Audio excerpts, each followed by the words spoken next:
Hello, everyone, and welcome to Military Grade Magic, episode 13, our big culminating event where we will be building a deck together live. Well, live for us, not live for you.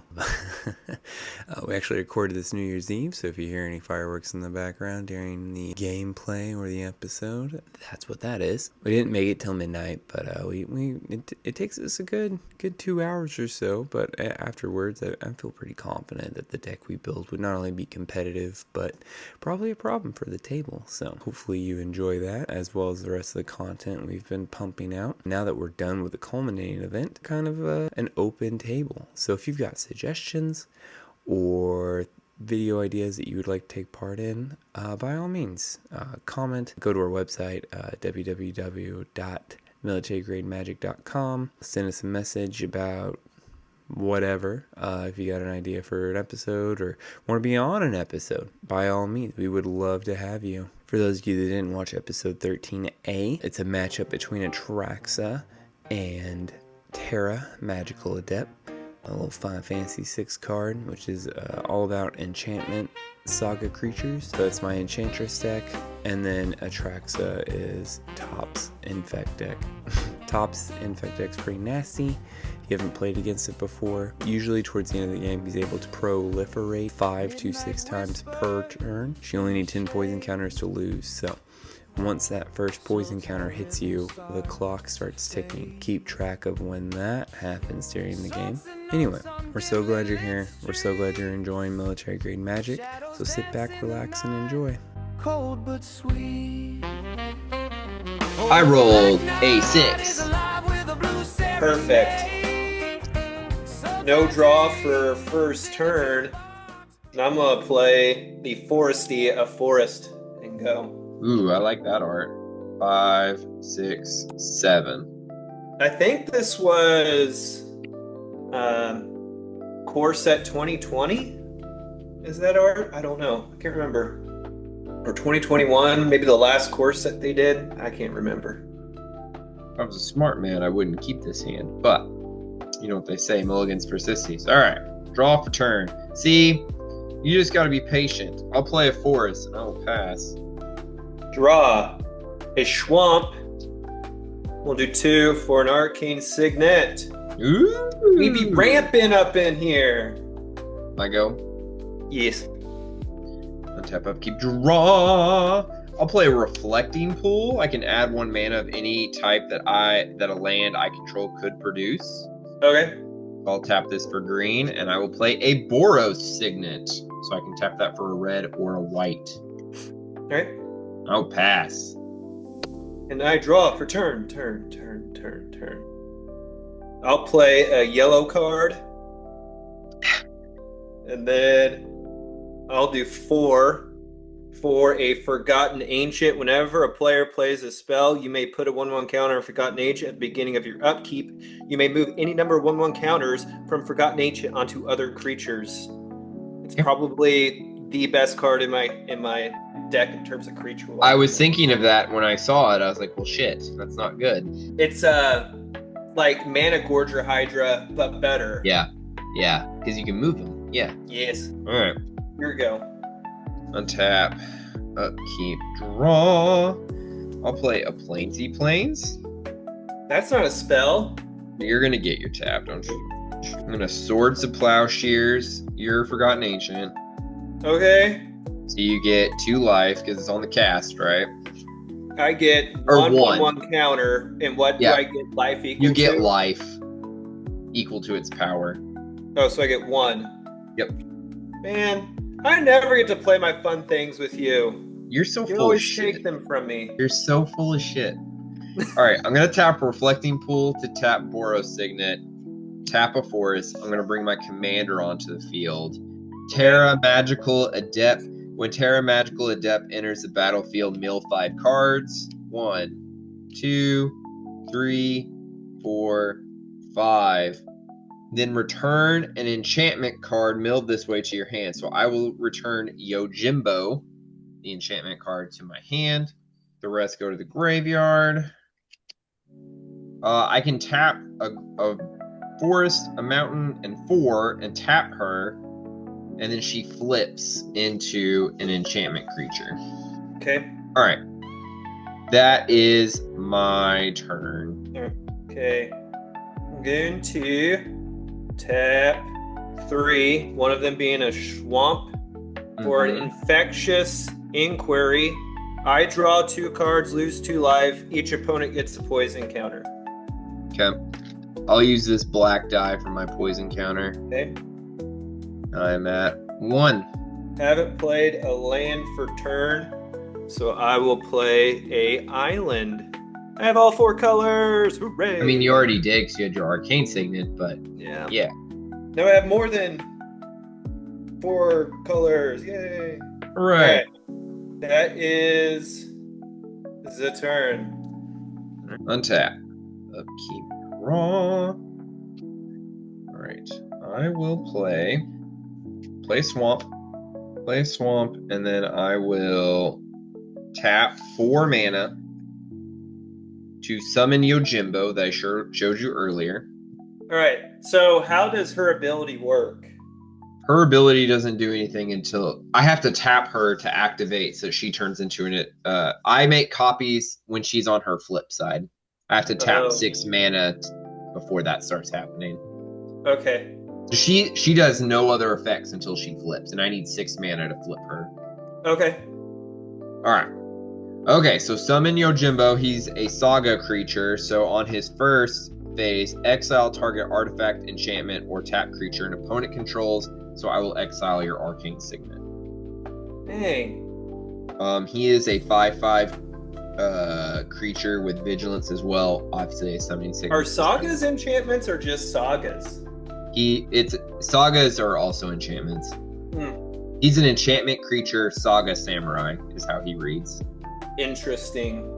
Yep. Okay, I'm gonna go into combat. Okay. I'm going to declare Terra magical adept 4 damage at you. All right. I will swords your guy now. How about them apples? All right, So I'll you send her get to the the I'll send her to power. command zone. I get Yep. 4 life. Yeep. All right. I wasn't thinking I was just out of the woods just yet. Okay. Here you go. Migo. Yep. Shmigo. What's the dude's second chapter on that saga? It's a ghostly prison. Until your next turn, creatures can't attack you unless their controller pays 2 for each of those creatures. Second and third is the same. And then his fourth one is I get to create X treasures, where X is the number of opponents who control a creature with power 4 or greater. If we get that far, that'd be super. We'll do 2 for a Farseek. Okay. Put a island, plain, swamp, or mountain onto the battlefield tapped. I'll do a whatchamacallit. By that I mean a forest. Okay. OBKB. I'll tap 2 to cast Blighted Agent. Unblockable Infect 1/1. Okay. That's all she wrote. That's all she's got, huh? Mm-hmm. All right. I will play Jetmir's Garden. It's a mountain forest plains. Enters tapped. I will tap a plains to tap Boros Signet. Green, red 1, and then the bonus 2. So I'll tap 5 to resummon my commander. Any responses? I guess you're all tapped out. I'm tapped out. 1, 2, 3, 4, 5. I have 2 enchantments. I will choose Anichthea, Hand of Erebos, to come back to my hand. That's the one that's got the way too good precon Okay. that our soldier had on the MOB. Mm-hmm. So she'll come to my hand. Oh, this rolled up. Sorry. All right. Now I'm going to go to combat, and I'm going to hit you for 5 with vigilance. If you can hear that, that's fireworks going, by the way. Happy New Year's, everybody. Oh, I was like, wait, it's not midnight. Oh, man. They started shooting fireworks as soon as it got dark over here. I'm going to go ahead and pass. Okay. Untap it, tap it. And I draw 1, 2, 3, 4. Evolution Sage. Whenever land enters a battlefield under my control, I proliferate. Okay. I'm going to play a tapped Opulent Palace, proliferating your infect counter. Okay. I'm at 2. Move to combat. 1/1 unblockable at you with infect. Take 1, I go to 3. Second main attraction. A forest and 1 for a canker bloom. Ooh. Okay. All right, your go, my friend. My go. Yep. That's a good turn. Oh, shit. I'm Good. sorry. You had to pay 2 to attack me because of him. Oh, Do you want to roll that back? Did you have 2 mana to spare, or do we get? I did. You got to... All right, I guess I don't play canker bloom. Yeah, I'm sorry. I completely forgot. All right, now still my turn. Yes. Okay. This rolls to 3. It's the same thing. You gotta pay extra to attack me. Untap. Upkeep, draw. Do I have enough to do what I want to do? That Canker Bloom's gonna be a big problem in this deck. 2, 3, 4, 5, 6. Just enough. Alright. I'm gonna play Savai Triumph tapped. And I'll tap Swamp to tap Boros Signet. And 4 more lands to play Summon Kujata. It's another enchantment creature. When he enters on his first lore counter stage, he does 3 damage to each of up to 2 target creatures. So I'll do 3 damage to both of your creatures. Man, these sagas are so good. Yeah, well, they're also very expensive. Well, I mean, but you get what, 1, 2, 3 triggers off of it for 6 mana. That's pretty solid. Yeah, but like basically wipe a board. Right, but like this 5/5 creature that I paid all this investment for, he's gonna die next turn just on the upkeep. You know what I mean? But he usually has a big finale though on their last ones. His last one is make treasures. Oh. So like, I mean, it's good, but it's not gonna win me the game. You Brother, know what I mean? I will take treasures. Yeah, I bet you would. All right. Speaking of which, I'm gonna go into confident.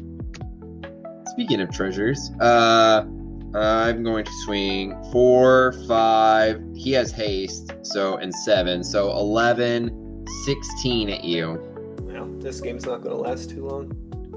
You got me at 3. I've seen you proliferate a hell of a lot. I'm 1 turn away from dying if you do that again. All right, down to 18. Okay. I also know what you have in your hand, so because of last turn, so you're gonna blow one of them up for sure. All right, your turn. Draw for turn. All right, that dude makes treasures. This guy makes treasures. This guy, his second one, up to 3 creatures can't block this turn. Okay, that doesn't matter. And then his last one is discard a card, then draw 2 cards. When you discard a card this way, this creature does damage equal to that card's mana value to each opponent. Your commander, is it just a creature? Right now, it's just a creature. Oh, interesting. Figured it'd be like an enchantment creature. If It is when it flips. But again, I need 6 mana to do that. Gotcha. Canker Bloom. Okay. And then we'll do Atraxa as well. Go to Instep, and I proliferate your infect counter. Go to 4. All right. Untap, upkeep, draw. I get to create X treasure tokens where X is the number of opponents who control a creature with power 4 or greater. So you're the only opponent that has that. So if I was in a full pod, right, and each person had a creature over 4, I would get 3. I got you. So it would only ever be 1 unless you had to summon Atraxa that turn, right? So got you. 1 treasure. So Yojimbo goes to the graveyard. But what you're going to do is you're going to bring out that big gal, and you're going to bring Jimbo back, and you're going to exile, because you get an exile with that, right? That one you just had. You're going to exile Atraxa. That would be the play. It has to be a tapped creature. I can't. Oh, you can only make. Oh, I thought it was like from the graveyard, you make a copy Oh. of that saga. No, enchantment. when Yojimbo enters, it's exile target artifact, enchantment, or tapped creature. I got you. Yeah. I was like, man, that's so good. Yeah, no, we're not getting there. All right, we're gonna do the big play. All right. The reason we believe I'm gonna tap 2 for Moon Mist. Any responses? I'm a tapped out, my man. Well, you could have a free blue counter. Oh yeah. That's true. All right, so she transforms to Terra. Okay. So create a token that's a copy of a non-legendary enchantment you control. So I'll make a copy of Kujata, and I can put up to 4 lore counters on him. So I'll go ahead and I'll do his first 2 phases again. Otherwise, he would kill himself. So I'll do 3 damage to each of your creatures. Okay. And then she can't attack. She has summoning sickness because she got exiled and returned. So I'm gonna go into combat. Mm-hmm. Oh, I don't have it because. All right, you can't block because of his level 2. Up to 3 target creatures can't block this turn unless she has hexproof. Which I don't think No hexproof. All right, I'm gonna hit you for 14 during my combat step. Okay. Oh, this is the play. All right, second main. Planes, 1, 2, 3, 4. 4 total. I'm gonna play Harnessed Snubhorn. Whenever Harnessed Snubhorn does combat damage to a player, return target artifact or enchantment card from your graveyard to the battlefield is 2/5. Yep, that's my go. This dies. This gets sacrificed. And I pass to you. You got it? Brother, no. If I had Forgotten Ancient and the other guy on the field still, I think so, but you have too much removal in your deck. 14, it's the minimum. Yeah, I don't want to have to rework every single deck though, but I know it makes me less competitive. It sucked, but I actually told myself you can't buy any more cards until you. All right. Well, I'll let you swing for the win. I can't play. I don't have anything that would change that. I was gonna say this smells like bullshit. I'll cast 1 creature, and we'll see what happens. I said you got a pretty wide board there. I'm gonna win on my upkeep unless you can do something. Oh, brother, no. All right. I'll swing Atraxa. I still have to tap 2. No. Yojimbo's dead. All right. I'll swing Atraxa just to gain 4 life. 4. Okay, that actually probably saved you. And then go to end step, and I proliferate your infect counter. Maybe I'll make it 1 more round, and we'll harder the cards it. It's a good idea. All right, untap, upkeep. I have to discard a card. Okay. So I will discard Doubling Season. So I will do 5 damage to you from that. And then I draw 2 cards. Okay. This goes to the graveyard. I'll play a Mountain.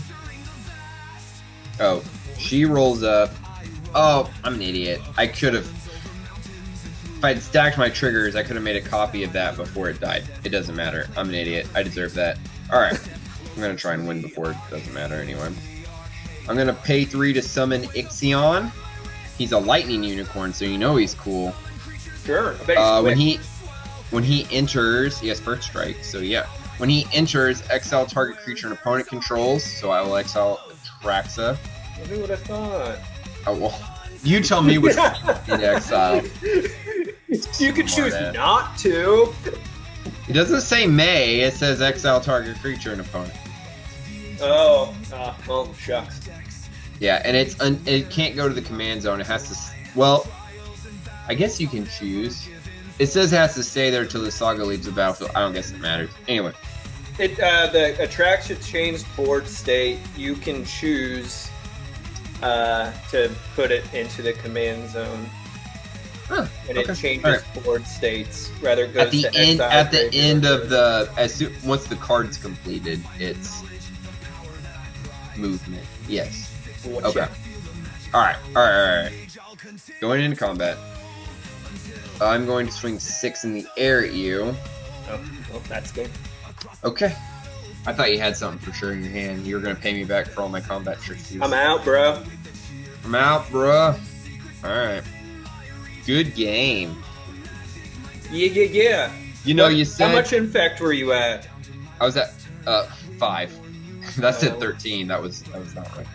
That was the one thing I remembered about that pre-con that he I'll cut his had, name out. is that a lot of the sagas built for that have step 1 exile or step 1 destroy target creature.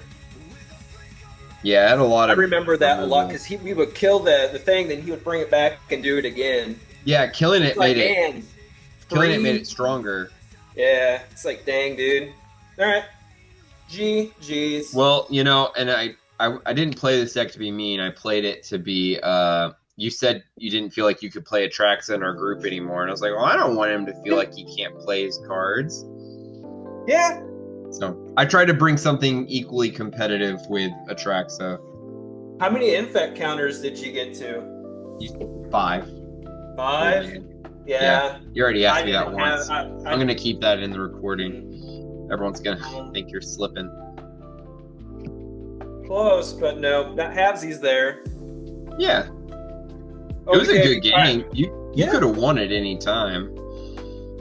If those two, if the proliferate when the evolution sage, if evolution sage would have stayed on the battlefield, I Oh, think sure. it would have been closer.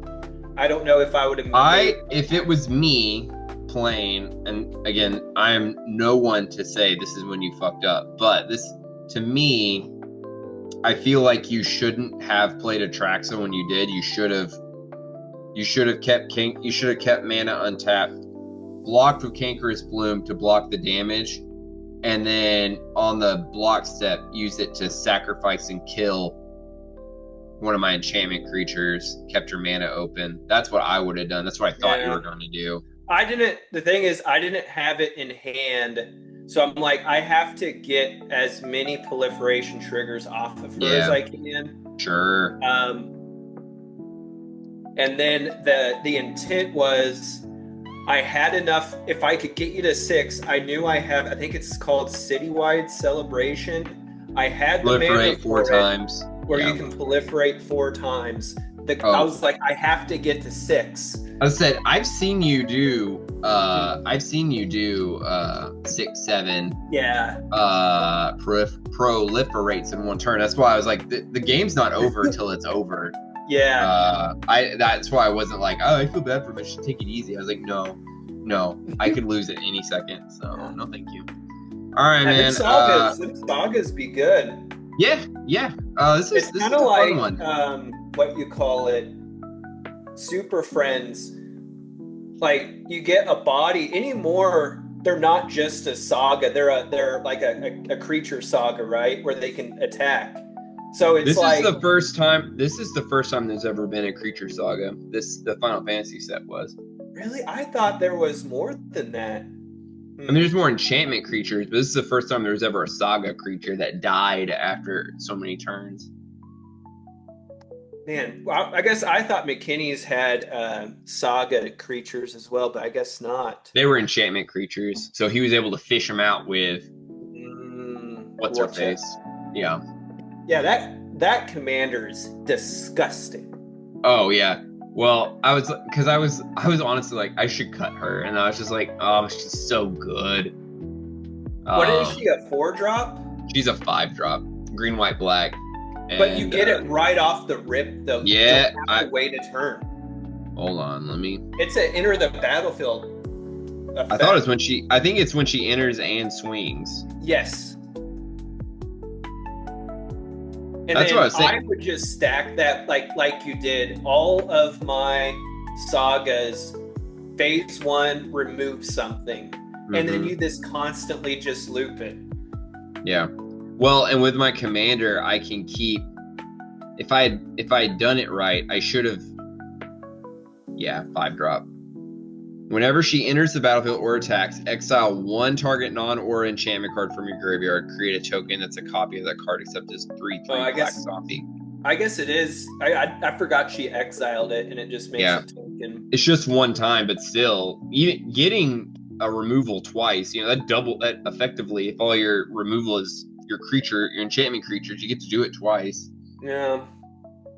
That's pretty Maybe good. my meta against you is graveyard hate.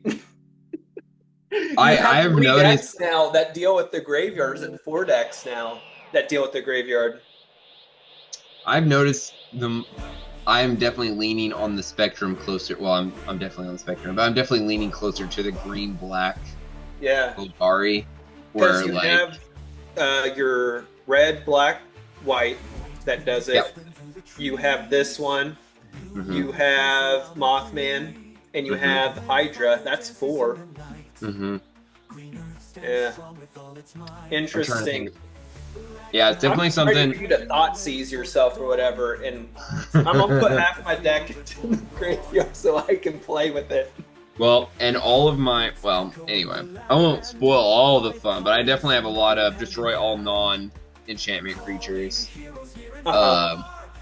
stuff like that in here. It's a lot of fun, and then I also have like a sub theme of counter manipulation, which is part of the reason why I thought this was a good matchup with Atraxa. Uh-huh. So like I'll take counters off my saga creatures so that they don't go away. Shit, you know what I should have done? I should have put counters on your sagas so they die faster. I thought you were gonna do that too. Brother, I just now thought of that. I was like, if he proliferates my saga creatures, I'm fucked. Dude, I could just. What do you? When I proliferate it, do you get the trigger, or is it just add a counter? You don't get the effect. No, I get the trigger. It does. Yeah, it's the same as me getting the lore counter at the beginning of my upkeep. Anytime a lore, but if you go down, you don't get the trigger again. I had to look that up because like that would be sick if every time I took a counter off, I get it. It's only when it's added on. Oh, well, never mind then. I thought you'd be able to add a lore counter, and since it's not on your upkeep, you don't get the effect of the additional lore counter. Nah, that's not how it works. Okay. All right. I'll jump on the thingy thing. All right. Yeah, I'll be there in a minute.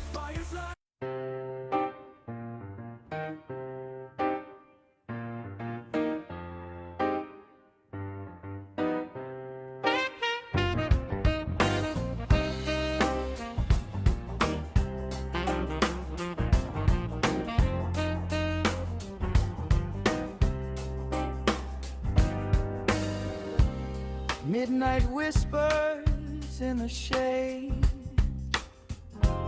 soul tie rhythms start to fade. Songs and notes on dimly lit streets, shadows dance in the night, cold but sweet. Oh, the black night is alive with a blue serenade. All right, Soul we're tie recording. dreams in the jukebox. We wait for her to do the Fallout shenanigans. She doesn't know anything about Fallout, so I mean, you're not gonna hurt her feelings. We went over all of her knowledge on Fallout last episode with the Nuka-Cola bottle caps. So Fair. Yeah, I have some you- strong opinions. I was gonna say, you said you have strong opinions. I'm Yeah. gonna hear them. First note I made is the Brotherhood in this show, in my assessment, act nothing like the Brotherhood we have known from the video games. To me, a lot of the characters, especially the knights, because if you're wearing power armor, you're a knight. That means you've proven yourself. You're squared away. And when those two jackasses were playing with that hand grenade and acting like a bunch of high speeds, you know what I'm saying? I'm like, that is not how a Brotherhood Knight acts. And then for excuse me, the main character guy, the Brotherhood guy. Why can I not remember his name right Maximus. now? Maximus. I feel like they give him reverence as if he were a paladin. I mean, I know a knight is a pretty, knight's a pretty big deal, right? It's a step above a squire, I don't know if they have baseline troops as well, but when they're chanting his name and stuff when he gets back on the Pridwin or whatever airship they're calling him, you're absolutely right. That rubbed me so wrong. I'm like, he's just a basic knight, people. He's not a paladin, right? And then when the other factions came for that, Chinese parliament, if you will, where they all got together. Did we say that? Do we need to edit that out? I don't know. We'll call it a bonnet brief or whatever. They're all at the round table, okay? They acted like straight jackasses. And I was so annoyed with how the representatives of the other factions acted. You had one who acted like a hick southerner who, it just sits and drinks beer all day. You know what I mean? It's just like a huge stereotype. He had that southern drawl. It's just like, I'm from Alabama and all this stuff. And it's just like, really? Really? And then the other guy, he was your atypical, brooding, I'm a baddie kind of a person. Yeah.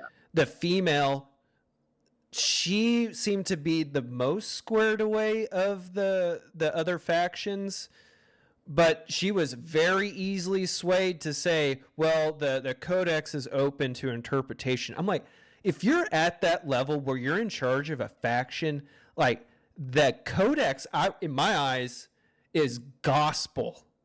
And to say something like that, to be bribed with a box of fusion cores to throw away your honor, because it's like, a brotherhood is like, there's a lot of honor, a lot of like traditionally like knightlyhood involved in that, right? Almost like a feudal system in a way.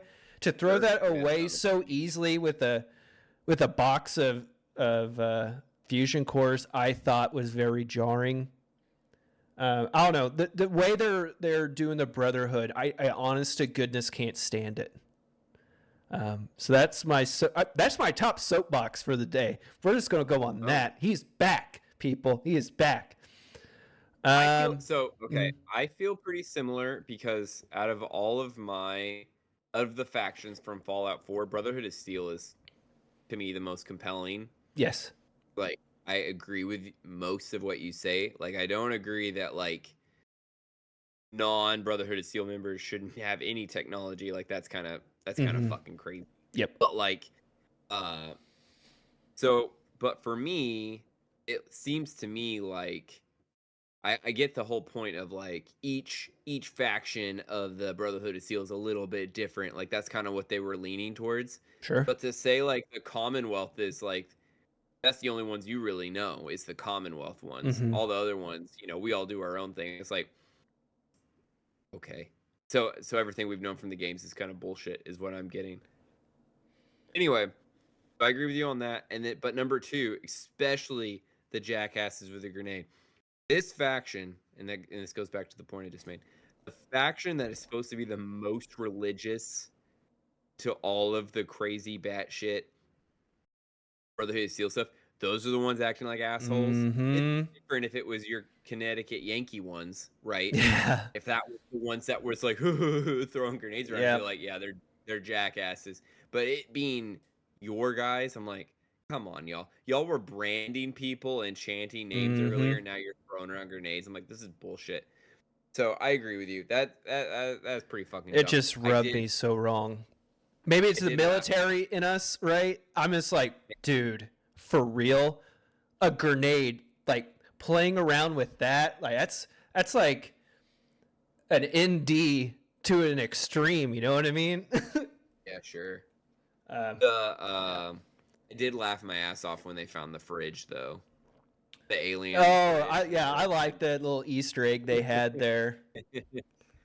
But I wish they would have. I mean, I wish they would have been like, "What is that?" and then someone else would have came in. Well, at least we got a working fridge, you know. But to like throw the alien away and like it's nothing. I'm like, okay, I like the fan service, but I just felt like it was executed poorly. Maybe I'm just getting old and bitter. I don't know. I think it's a little bit of that. Yeah, for sure. Mm-hmm. All right, what else you got? So, second point, it's becoming predictable whenever the lead female protagonist is on the screen that she's going to go against the wise judgment, albeit very very chaotic neutral judgment of the ghoul, right? Chaotic neutral is very kind. Yeah. I wouldn't say he's outright evil. I would say he's chaotic neutral. He's in it for himself. He'll do good things when the time comes. But I wouldn't say he's chaotic evil. But walked up to a dude, slit his throat, and was like, "Oh, good." You know why he did, right? Okay, I'm listening. Because he's Legion. Okay, so again, I've not played New Vegas, so I don't know. Dude, so Legion is bad. Like, so for me, capital B bad. I was like Lucy. I was like, leave that butthole behind. Like he's like I understand he's a ghoul. Mm-hmm. He's got the cannibal perk, right? Yeah. Whatever, but like, just walking up, slitting people's throats, not explaining himself, just slitting people's throats and taking a bite, like that's kind of crazy. I'm not gonna rock with you. I'm not gonna walk with you. So to not just me outside, and again, this is me not playing New Vegas, so I don't know. Whatever. Yeah. Oh, Mrs. Cheap Corgi's here. She said he's just hungry, so I should let it go. I don't know. So all that. Anyway, going back to it, it's very predictable. It's very predictable when she's on the screen and he is. Something that like a altruistic person, like I'm gonna go help that person, and he's just like, no, don't do it. It's nothing's good gonna come from this. Then she goes and does it. Nothing good comes from it, and it puts them all at risk. I'm just like, this is like every episode she's doing that now. Like I get the whole golden rule thing, but I'm like, we would think after the 10th encounter, okay, let's amend this a little bit. I don't know. Again, I see myself through her as the Vault Hunter, or the Vault Hunter, sure. The Vault Dweller, right? Because that's who you play. And I'm like, that is not how I fall out. That's not how you do it. Anyway, I guess that's on me because I'm the exact opposite. Like we talked about last week, I do play that way. So for me, I'm like, yeah, I get it. So I do apologize that you're feeling that way, but it is what it is. What'd you think of the Red Scorpions, huh? Oh man, highlight of the episode for me. I loved the Red Scorpion. It looked so good. It did. I'm impressed that the CGI looked as good as it did. The that whole fight so big monster fights out in the open, they're fine. They're okay. But monsters in an enclosed space, like going back to the best movie of all time, Jurassic Park, OG Jurassic Park. The raptors out in the jungle, pretty scary. Mm-hmm. They're hunting you, right? Those two raptors in the kitchen terrify me to this day when I rewatch that movie. It is so much scarier being trapped in an enclosed space with like a monster. Mm-hmm. So that the fact that they redid that basically with the Rad Scorpion, like having it inside a huge creature inside a small space, was pretty cool. The one thing they got wrong though is that it didn't burst out of the metal floor. Oh yeah, that's what it should have done. Because you could be standing on top of a car in Fallout 4, and the Rad Scorpion would pop right out of the car. It'll burrow through the roof of a building. Yep. Yeah. It doesn't matter where you go. It will follow you. I guarantee you they tried to do it and the CGI just didn't look good enough. if you ever aggro one when you're in the glowing sea, you'll see it following you and like falling from the sky and like burrowing back up and falling from the sky and burrowing back up. It's funny. Maybe after a patch version, it stopped doing that. But I remember one of my first playthroughs, I aggroed one on the minigun and it followed me all the way to where I landed. Oh wow. It was intent on taking my life after I shot at it. Yeah. It was coming for you. Yeah. Straight honey badger.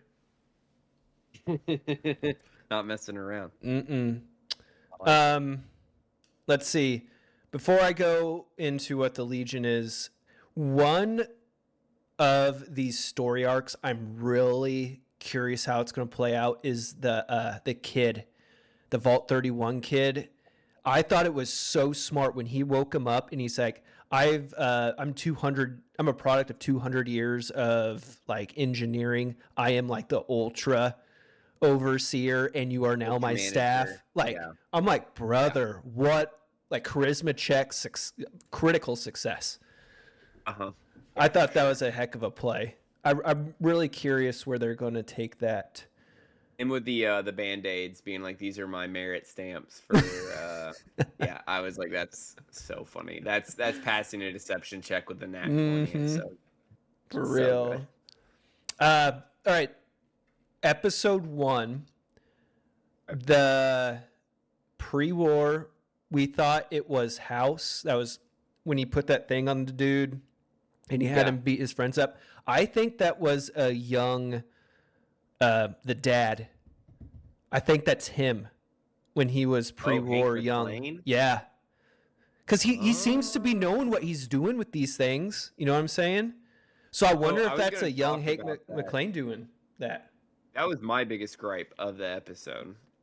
Is what? And maybe it'll get explained later. During the flashback to what happened to Shady Sands, right? We see that somebody gets mind controlled, and it's presumed to us that it was Hank McClane, Lucy's dad. Those yes, that don't know, because his Pit Boy. Yeah, right. Okay. Well, he clearly figured out how to mind control that guy. So why is it so difficult for him to figure out how to do it now with all these lab rats and stuff? You know what I mean? That's where I'm like, I don't understand where the rub is. They had the technology. Yeah. Well, he did it once. Apparently much simpler. I mean, whatever. I don't know. But yeah, that was my biggest, like, what exactly is it that made it work so easily the first time and not this time? I don't know. You know what's going to be the M. Night Shyamalan twist is that he has one on the back of his head at the end of this whole thing. And he's being controlled. Yeah, maybe. That's I don't know. Who would you want controlling him? It just, we're Who? really pitching I want a shadow person, like big bad. I don't want to see a face. I don't care what gender it is or who it is. I want a big bad that we don't know the who's he what about it. You know what I mean? Yeah. To where it's like say, you slowly reveal it. Oh, a faction? Pick a faction. Enclave. Yeah. That's what I was going to say, the Enclave. If the Enclave was... Because they seem to have the best tech for that. Yeah, they had... It would be... Because they had plasma weapons versus the laser weapons. Yeah. I would be A-okay with more Enclave information being revealed to us. So if they want to dive back into the Enclave, I say go for it. It would be neat with this cold fusion now. Like, word got back to an Enclave outpost, and then this guy who's the quote-unquote paladin from the Commonwealth that showed up at the end of the episode. Paladin Harkness, yeah. Yeah, is a secret agent for the Enclave. Ooh, I'd be down for that. Yeah. I love that actor, by the way. He's so funny in everything he does. Ever listen to his stand-up? He's pretty good. Really funny dude. So he got super in shape to be in the Marvel movies. He was in. Yeah, he got jacked. He got jacked for that movie. He's doing stand-up and he's talking. He's like, I'm the only person in the world that's ever been made fun of for getting fit. because he got super fit because they told him that after being in the Eternals, like, hey, be on standby, we're gonna bring you back, and it's been since COVID, and they've not brought him back. So he's like, I haven't eaten bread in over 5 years, and they just keep giving me like, oh yeah, next movie, buddy, don't you worry. Brother, the amount of gear those people have to be on. Oh my goodness. For sure. Jeez. TRT at a minimum. Yeah, SARM. They're on the whole kit caboodle, but they probably got, doctors on standby to make sure it's like the perfect amount.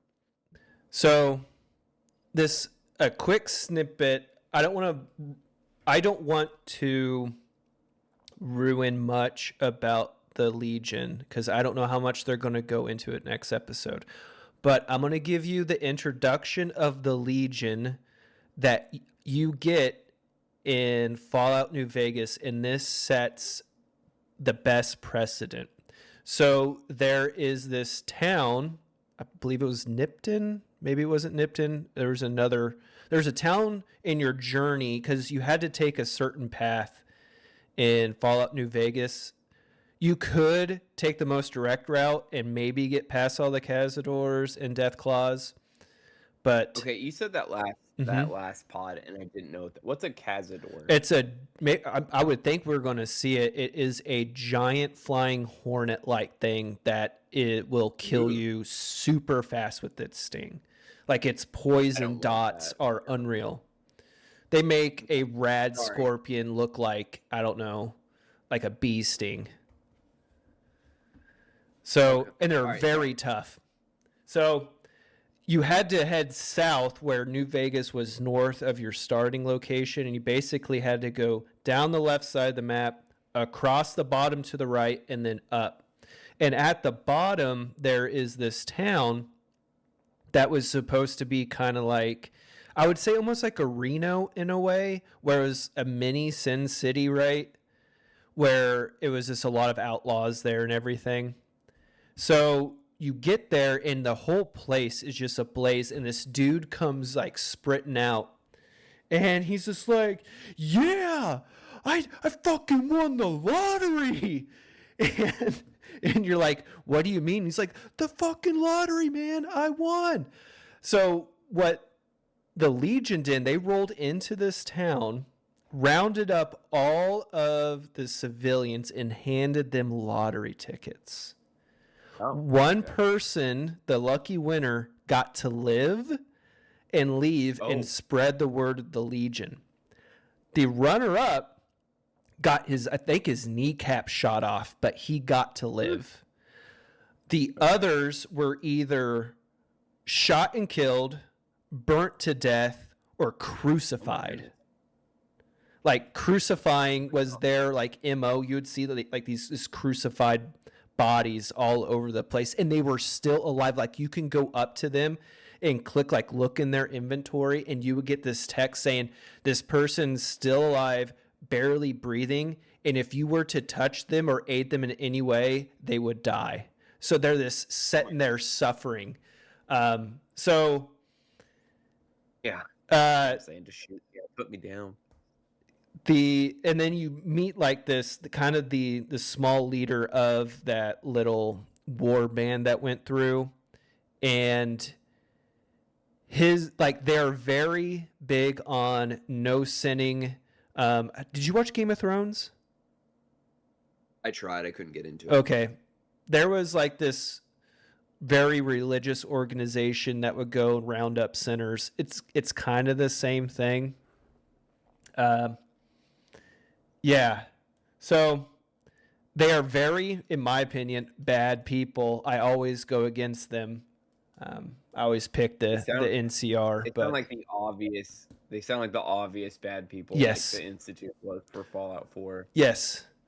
But you can see like a particular way of thinking being like, hey, it was greed, lust, envy, jealousy, pride, ambition that got us to where we are now. We need to not do that anymore. So you can see their side as fucked up as it is, but they have a very strict code. So I'm curious how they're going to go about it. So when he said that, when I saw the tunics, I knew exactly like why he slit his throat. I'm like, oh, Caesar's Legion has entered the Wasn't that chat. lady a slave? Yeah, I mean, they're again, slaves. I don't know. Mhm. Oh, okay. I mean, you're gonna hold them accountable for what the Hey, chaotic neutral. That's all I'm I saying. guess. I will say, reason aside, Mm-hmm. I think the show's better when our main characters are not together. Maybe like meet up for like a half an episode or whatever, but I think Maximus, Lucy, and the Ghoul are Mhm. better off separate Okay. and doing their own path. So like even if we don't agree with why, I'm okay if for like an episode or two if they're all apart All from right. each other. I could be down with that. Yeah, I would agree. It was a nice dynamic, though, as predictable as it was with the two sides of the coin with the Ghoul and Lucy. I would be okay if like by the end of this season, if she gets a little more rough and tough and Yep. he kind of softens Yeah. up as far as like, all right, maybe I should ask questions before I just Because you can see when she would like, what would your family say about, about what that's you've what I'm become? saying. I'm just like, he doesn't express it, but I bet like some heartstrings got twinged there. Sure. But can you imagine living that life though for as long as he did? Like you would not be the same person, you know? Oh, you could 200 years? Yeah. Yeah, no, man. Forget about it. All right. I'm really looking forward to when we finally, because we didn't do any flashbacks this episode, so more Google flashbacks, please, pre-war flashbacks. Yeah, anything pre-war, it's because you don't play in that world. You just see bits and pieces and read the like terminal entries, terminals, and it's just like it's very interesting that alternate reality where the transistor was never made and the vacuum tube was everything and nuclear power was everything. It's very neat. Mm-hmm. Yeah. Agreed. All right. Well, that's been the Fallout Shelter. You ready for my ad read before we get into how to build a deck? Let's do it. It's a doozy. I want to make sure that our sponsors get their money's worth. All right. Dear listeners, sponsors today is our highest paying sponsor to date, so I apologize if this gets a little long-winded. When you're downrange and you hear the sirens go off overhead, you know it's time to get into the bunker and hunker down for safety. Isn't it time you do the same for your browsing security? Our sponsors today at Tactical Tunnel are here to help you ring in the new year with secure internet. Let me ask you, Top, have you ever thought to yourself, my AVD is going too fast? Never. Me too. I hardly have any time to look at reels or do any of my online card shopping. Tactical Tunnel guarantees a 25% decrease in download speed, which is practically a 25% increase in personal time. If upping your personal time isn't on your New Year's resolutions, you should update your list. Speaking of updates, Tactical Tunnel has them in spades. They will conduct bi-weekly updates to their servers, which will not only delay their system's operations, but also bring down your computer, phone, and or TV, wiping their C drives and losing all data, documents, and other pesky files lingering on them. If cleaning up your space was on your New Year's resolution, Tactical Tunnel is taking care of that for you too. With most VPNs, you can trick servers into thinking you're anywhere in the world. That's so many choices, but with Tactical Tunnel, you'll be told where needs of the army will take you, and it can guarantee you Korea, Polk, or Drum. Every new year, you tell yourself you're going to get into shape, but that's hard work. You can get your internet into shape by just signing your devices up for Tactical Tunnel, where they will be at risk for overheating from all the resistance training they get from wrestling files off the internet from Tactical Tunnel. Your devices will either die or by the end of 2026 be the fiercest fighting machines of the US of A. Maybe you've decided you want to take up a second language as your resolution this year. Tactical Tunnel has you covered there too. You will need a law degree and a book on translating Abyssal to understand the ins and outs of all legal agreements you will agree with at Tactical Tunnel, which may or may not require you to donate blood upon request and to agree to up to possibly a 200% price increase without warning. Still not convinced? Tactical Tunnel is offering military grade magic listeners a special bonus offer to get in on the ground floor of this fantastic product. If users use the code MGM at checkout, they will get 3 months free with the purchase of a 20-year contract. Now, I know 20 years sounds like a long time, but you are locking in these savings and getting a free 3 months. Don't hesitate, and really don't even bother looking at the price tag. Just click the link in the description and be sure to use our code MGM at checkout to get your free 3 months. As a personal note from us at Military Grade Magic, we want to remind you that you've probably signed up for worse. So help us out, help out Tactical Tunnel, and sign up today. Ad read over. You can probably upgrade to the Pro and get Fort Hunter Liggett and NTC locations for your VPN. Oh, so I want all of the Fort Hunter Liggett internet. Yes. So how the math works out for those three free months is 1.25%. So 1.25% of your contract is free. Yeah, you got to pay it all.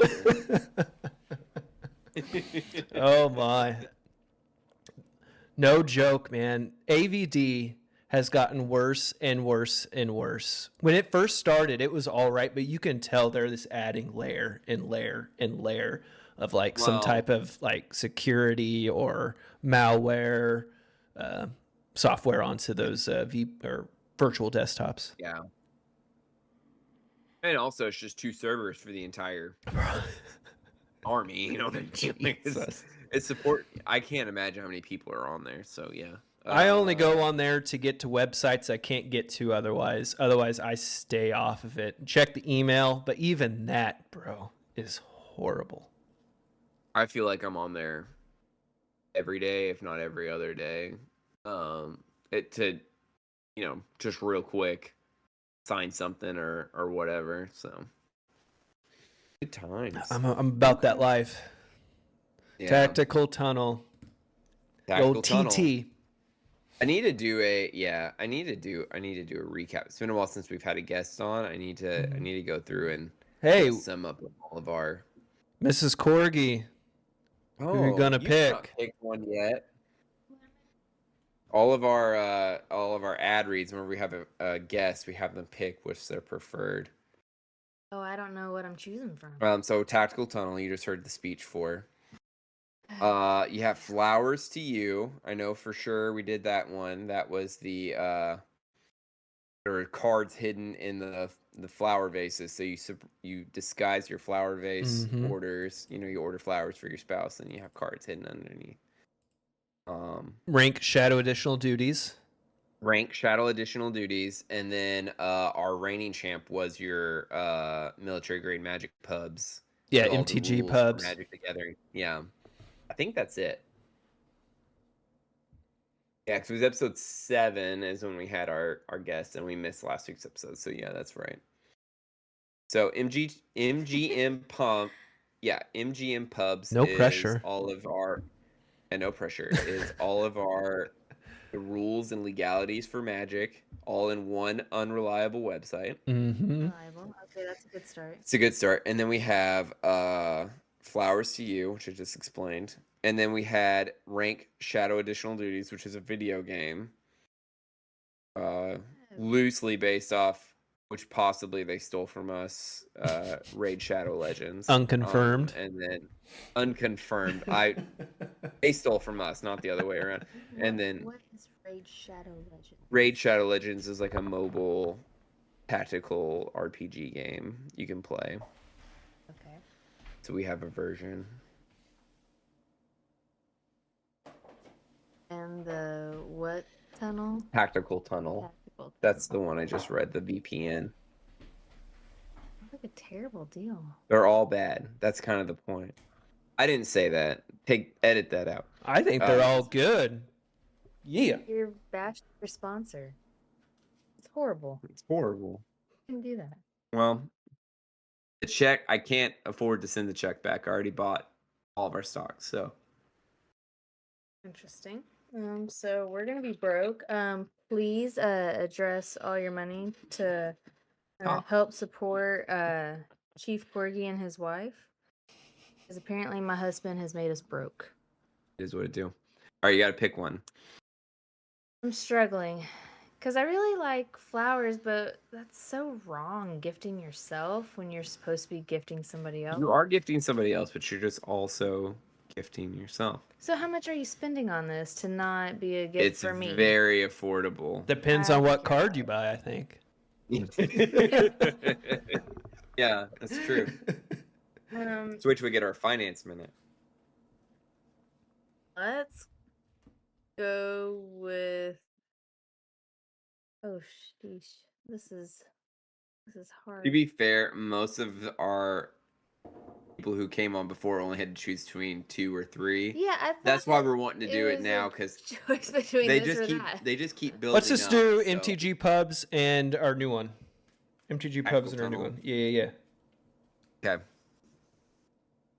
See, I didn't realize it was pubs. I thought it was pups, and I was like, "Ooh, dogs! This could be a cute one." That makes sense with our brand, yeah. Yeah, it does make sense.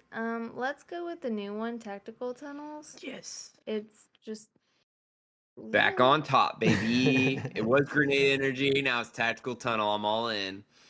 No, don't go all in. No, too late. Sell. Grenade Send help, please. Grenade energy is gonna come back. I just need some new flavor ideas. We're coming back. You haven't- 2026. You haven't slept for days since you started drinking that stuff. We're coming back. All right. Cool. Nope. Thank you for helping us narrow down our choices. Yeah. You ready to get into how to build a deck? Let's do it. All right. So Top and I talked yesterday. What we're gonna do is we're gonna let ChatGPT. I'm gonna let Top type it in. I would say the only note would be it needs to be at least a 2-color commander. Otherwise, it's gonna be kind of plain Jane on the lands. But otherwise, dual color or up. Pick a commander, and then we're gonna build a deck with all of you here online, and I'll get us started. So what you're gonna need first are some cards. If you want to get fancy with it, you can get some sleeves. I wonder gonna if really chat is up your deck there. biased because I talk about Rakdos all the time with it. It helped me build the Rakdos dance song and all that. So the creature, the legendary creature it picked is Rakdos, Lord of Riots. Rakdos, Lord of Riots. Sorry, let me pull it up. It is a 4-drop commander, black, red. I don't know anything other than that right now. Give me a sec. All right. You cannot cast Rakdos, Lord of Riots, unless an opponent has lost life this turn. Pretty good. He has flying and trample. He's 6/6. Creatures spells you cast cost 1 less to cast for each 1 life your opponents have lost this turn. Okay. All right, he's got some built-in ramp. Woo-wee. Cool. If he was odd, he would be such a good Obosh ad. Yeah. Could have been. Okay. So, just going off of, you know what? Let's do what we said you should do last time. Let's go to EDH Rec. Mm-hmm. Type in Rakdos, Lord of Riots. I can tighten up all these pauses when we look up things so it sounds much more believe in you. professional. Okay. This is an interesting. Oh, because he's 1 generic less. One of his top 4 is Eldrazi for types of decks. So that's kind of neat. I hadn't thought of that. That's pretty cool. All right, so Demons, Aggro, Burn, and Eldrazi are his big 4 types of decks. I think. What do we want to put in a chat and see which theme it should build? Well, I'm just trying to think. If you and I were going to build this deck, right? Yeah. What would be your draw? for that. I mean, let's just. For me, it's Yeah, all yeah, like damage is your thing, right? That's your ramp. Right. So you would probably want to do, I would say, a good, almost a 50-50 split of, no, I would say probably like 70-30 burn to aggro. I was gonna say, if I was now again, it's the green player in me. I would try to fill this deck with creature spells that have, when they enter the battlefield, they do damage. So Ooh. burn with really heavy creature spells. That's the kind of thing I Okay. would be leaning towards. That makes sense. Yeah.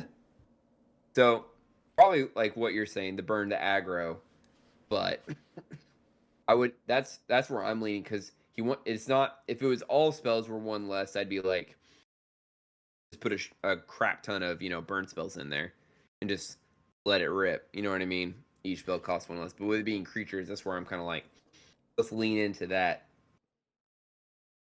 Kind of where I'm at. I'm down. Okay, let's do that. All right, I'm gonna pull up Archie deck. Send us money, real money. My wife is begging you. Super awesome deck name 2000. We're just gonna keep that name.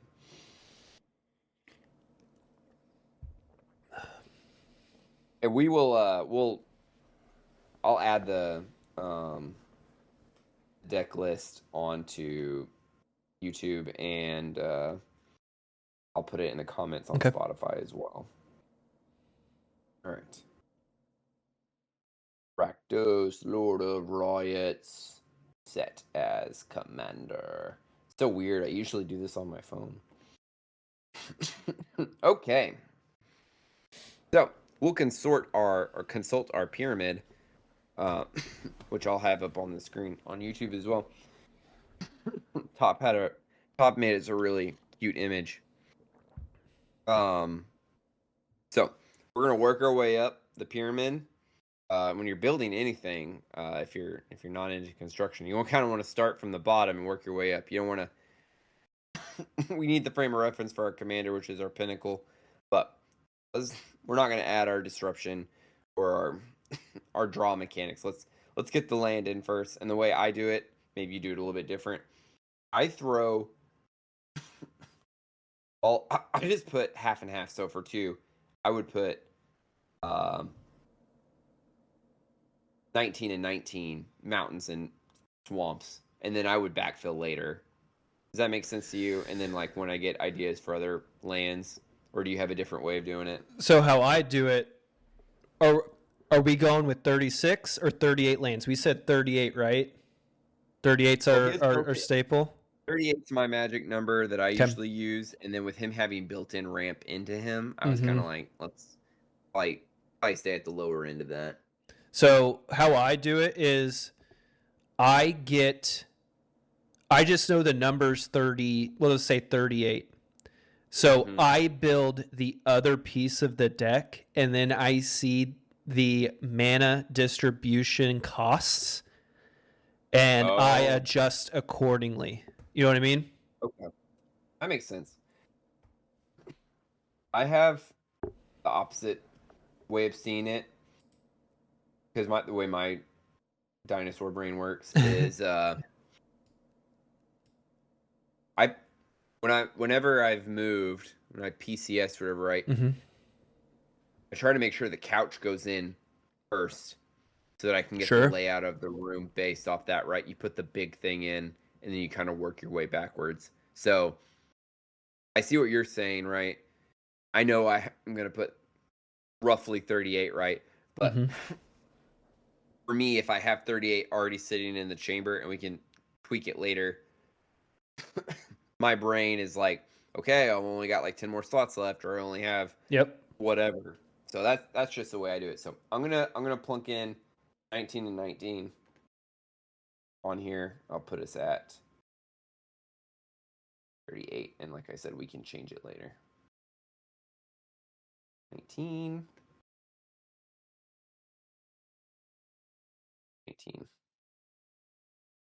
That puts us at a pretty 38. So we have 39 cards currently. All right.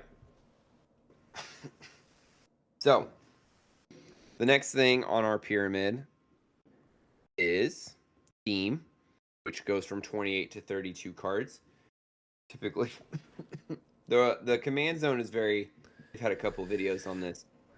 On your theme, if you have 30 cards set to your theme, you will get your theme will happen over the course of the game. If you have less than 30 cards, you're probably not going to see one of those. You might not see one of those in the game.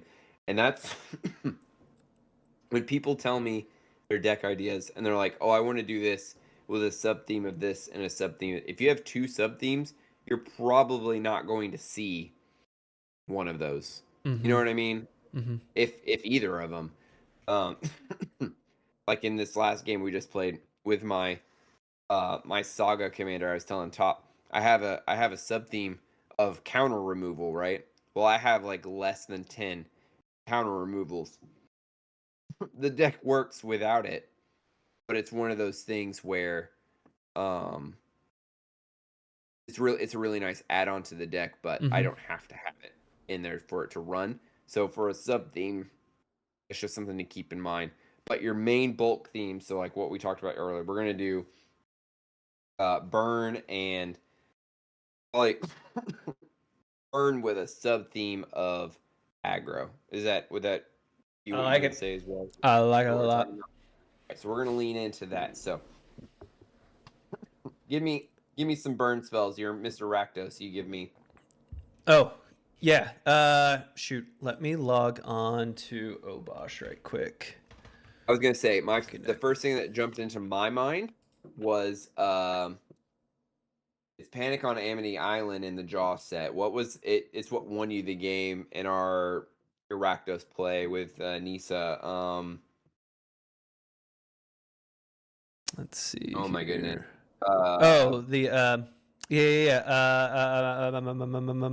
Nope. Descent into Avernus. Descent into Avernus. But that's not a burn spell, though. I don't know. Would you call that a burn spell? Yeah. I would call that burn. Burn and ramp, honestly. Yeah. It's gonna and that's what I was gonna say. You will find the best things in your deck that you're adding will fill out 2 slots at a time. And you can set it to that on Architect too. Descent into Avernus ramps you, but it also burns all. That's the best part. It doesn't burn a opponent. It burns all of your opponents and you, but that's okay. I mean, if we're going to do that, Fiery Inscription, whenever you cast a spell, deal 2 damage to each opponent. That's a whopping 6 generic off of your casting cost. Just casting a fireball nets you 6 generic for free. So if we're gonna do Fiery Inscription, let's do Gutter Snipe. Gutter Snipe. Yep. Yeah. Gutter Snipe. Auto include in most of my red decks. So good. Whenever you cast an instant or sorcery spell, this creature does 2 damage to each opponent. So good. Oh, we want more creatures like that. Stormkiln Artist does treasures, not Correct. Are we looking for on our turn it does damage, when we do things it does damage? Kind of a thing. I mean, you're the Rakdos player, right? I'll defer to you. You gotta... Spear Spewer, tap it, deals 1 damage to each player, so that's 3 damage. Spear Spewer. Okay. Pinger. Oh, okay. So that fall into Pingers. I don't know why it does that. I'm gonna add that to burn. I'm gonna say Lord of Pain. Whenever a player casts their first spell each turn, choose a target. Lord of Pain deals damage equal. Lord of Pain deals damage equal to that spell's mana value to chosen player. So you get a big discount, and then you play a Yeah. bomb, right? And then you have this deal like a fatality to someone. You know what I mean? That's pretty good.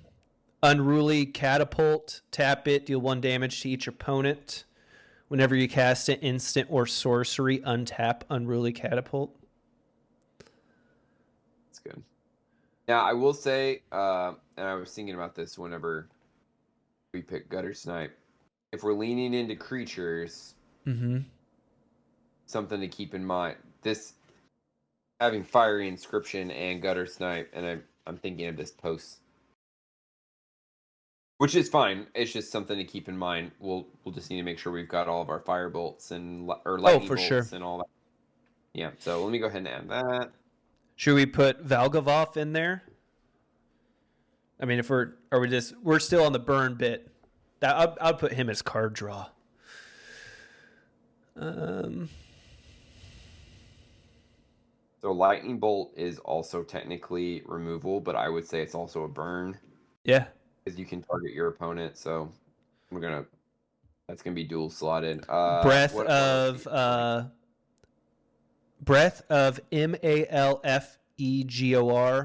Malfegor, Malgethor.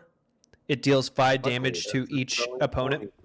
Ooh, that's so good. Yeah, it's 15, brother. Oh yeah, for a full pod, get a 15 discount. You can cast any Eldrazi you want, bro. Kozilek, turn 1, whatever. Well, you gotta pay 5. Yeah. We threw lightning bolt in there, right?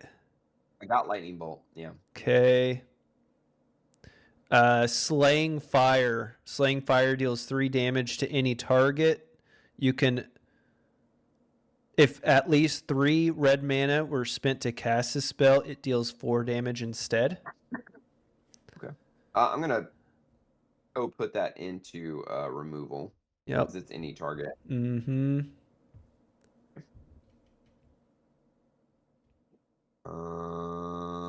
What is that spell that killed me against Moose? Fear of Burning Alive. Fear of Burning Alive? Did he cast that on you? Yeah. When this creature enters, it does 4 damage to each opponent. And then whenever a source you control does non-combat damage to an opponent, if there are 4 or more card types among cards in your graveyard, Fear of Burning Alive does that much damage to target creature that player controls.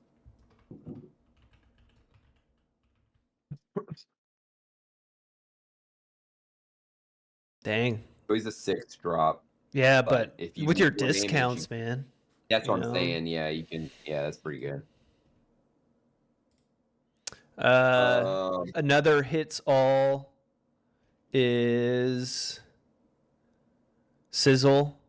Deal 3 damage to each opponent.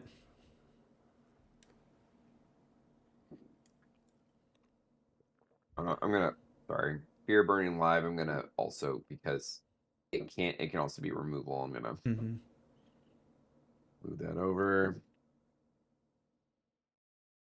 I'm scared we're gonna build this together and you're gonna use this against me. Sizzle. That's pretty good.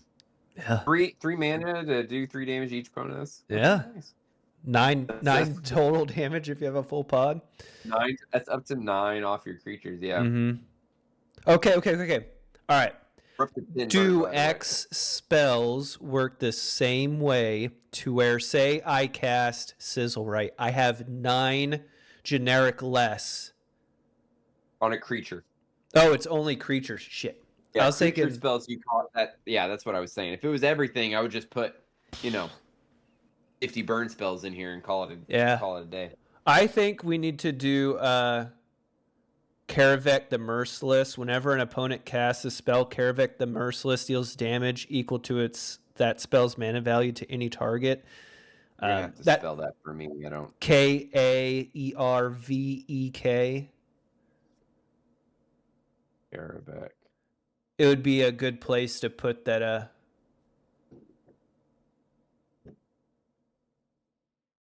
that mana discount to 7 drop. Am I not finding this? K-A... Ervek, the Merciless. Kervek, the Merciless. There he is. Airback the Merciless. Needle. Whenever an opponent spell does damage. Ooh, that's so good. Needle Drone is another pinger. Tap it, deals 1 damage to each opponent.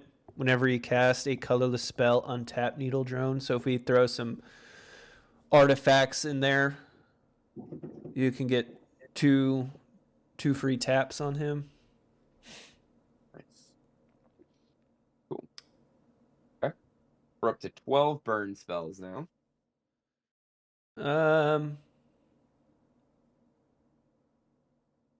Very heavy on red. Yeah. Well, red's your burn. Siphon Soul. Siphon Soul does 2 damage to each player. You gain life equal to the damage dealt that way. Siphon Soul. Mm-hmm.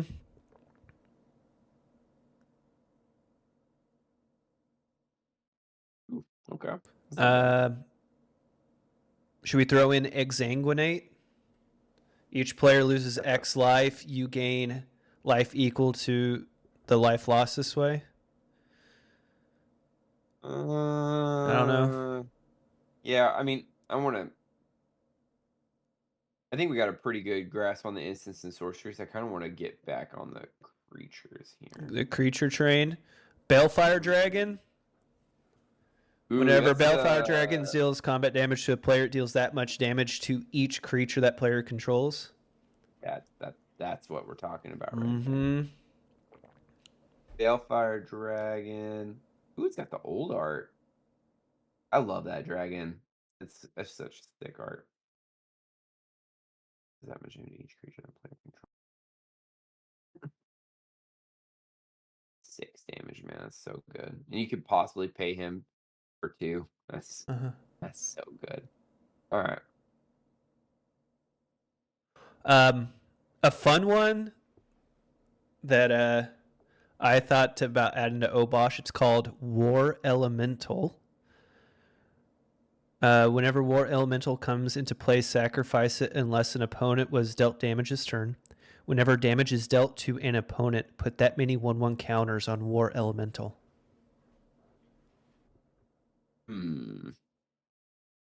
That's a good payoff. Mm-hmm. He doesn't have any generic mana in his cost. So you're going to pay the 3 no matter what. Yep. I don't know. He's in my sideboard for Obosh because he's odd, right? Yeah. I'm going to put him on the sideboard here. I like the idea of having a big payoff. Well, let's go to Runescarred Demon. 5 generic, 2 black. Whenever this creature enters, search your library for a card. Put that card into your hand. Shuffle your library. Runescarred Demon. There's a hyphen between rune and scarred. Where'd you go? Oh, he's a tutor. Search your library for a card. Put it onto your... Mister, I don't like demons. You're putting that in your deck? Well, I mean, it's a big body. It's a payoff for our generic, right? Sure. And it double dips with getting you tutoring up your big Eldrazi at the end. You know what I mean? He's a tutor. That's what we call it. Maybe creeping bloodsucker. You're a creeping bloodsucker. Got him. At the beginning of your upkeep, creeping bloodsucker does 1 damage to each opponent. You gain life equal to the damage dealt this way. Okay. It's a creature. He's only a 2-drop. I don't know if he's worth the squeeze on that. Let's see. Apologies if you can hear the fireworks. Those of you at home. Lobber Crew. Tap it, deal 1 damage to each opponent. Whenever you cast a multicolored spell, untap it. If we're wanting another pinger. Always. Oh, okay. I mean, we wanting to throw in Smeldrazi here. Oh, we're gonna get there. All right, I have Neheb the Eternal. Yeah, he's a good ramp guy as well. Hey, we're gonna double up on the also defending player. He has a flick 3, which is nice too. Mm-hmm. Yeah. More of a ramp, but I just saw him and I was like, oh, we can't forget him. All right. Would you? Trying to think burn wise. How many? What's our number at? For burn, we are at 14. We're not lumping our big bads into this. I would put that as your aggro. Okay. So burns on our end. What about Archfiend of Despair? At the beginning of each instep, each opponent loses life equal to the life that player lost this turn. Ooh, I like it. So doubling up on all the damage. Fiend. Bloodthirster, Flying Trample. Whenever Bloodthirster deals combat damage to a player, untap it. After this combat phase, there's an additional combat phase. Bloodthirster can't attack a player it already attacked. Flying, brother, get 2 swings on him. 12 generic. Get out of here. I'm gonna put him on the aggro.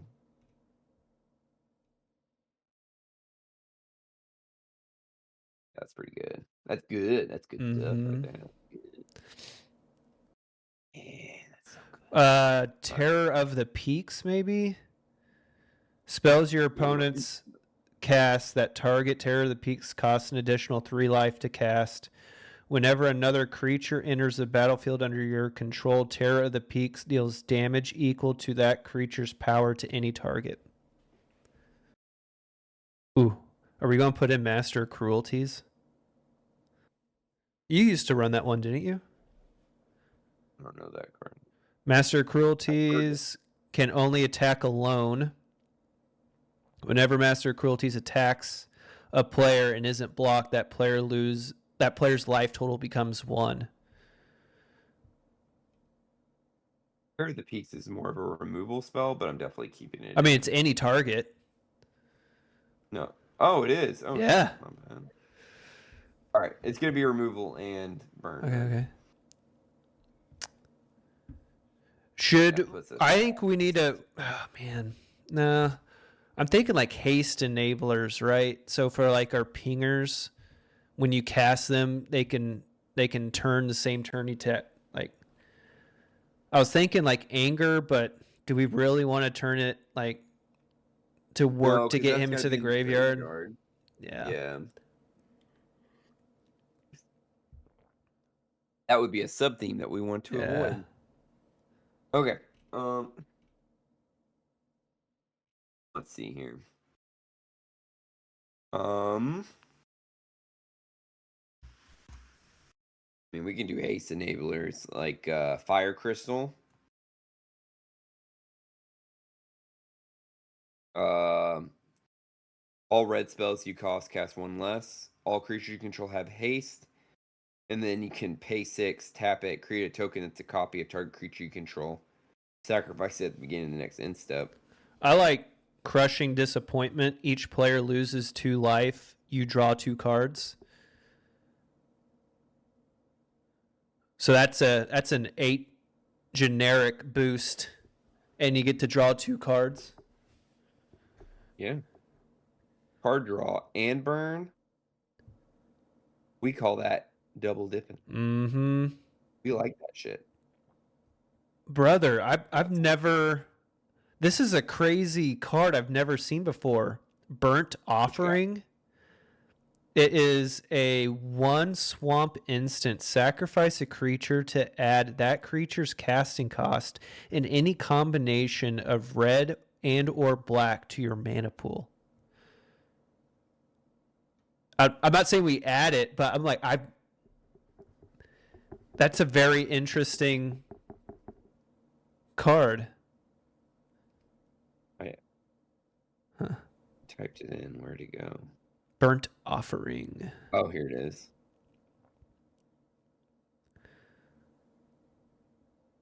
I mean, I don't hate it. It doesn't really fit. Right. I'm just saying it was Let's just a see.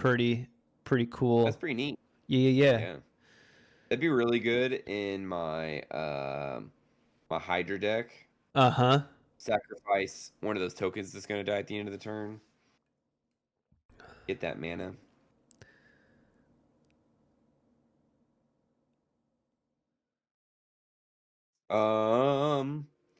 You want to do Combustible Gear Hulk for burn? What does he do? When Combustible Gear Hulk enters, target opponent may have you draw 3 cards. If that player doesn't, you mill 3 cards. Then Combustible Gear Hulk deals damage to that player equal to the total mana value of those cards. Okay. He's a 6 drop, but it's 2 red and 4, so. Bolt Weave. We need to add this, and I need to put it into Obosh. This is a new. I don't know if this is a newer card. Bolt Wave, excuse me, deals 3 damage to each opponent.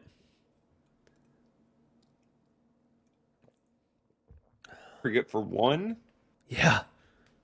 It's sorcery speed, but that's so good. Well, I mean, you're casting a creatures with it anyway. You know what I mean? Yeah. I need to put that in Obosh. Oh gosh. Yeah, because it's 6. Yeah. You know, gosh, for 1, that's really good. Bolt Wave. We're just working on rack right now. If we're looking for each opponent again, Flame Rift. Flame Rift does 4 damage to each opponent. Flame Rift. Yep.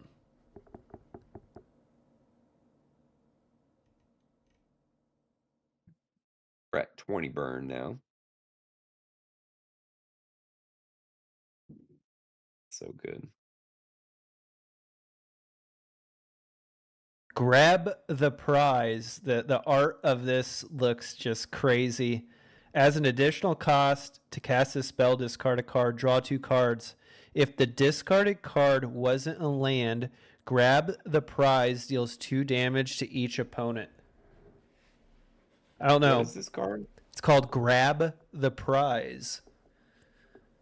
It's a card draw and burn spell all in one, as long as you pitch a non-land card. I feel like most draw cards in red are discard and then draw.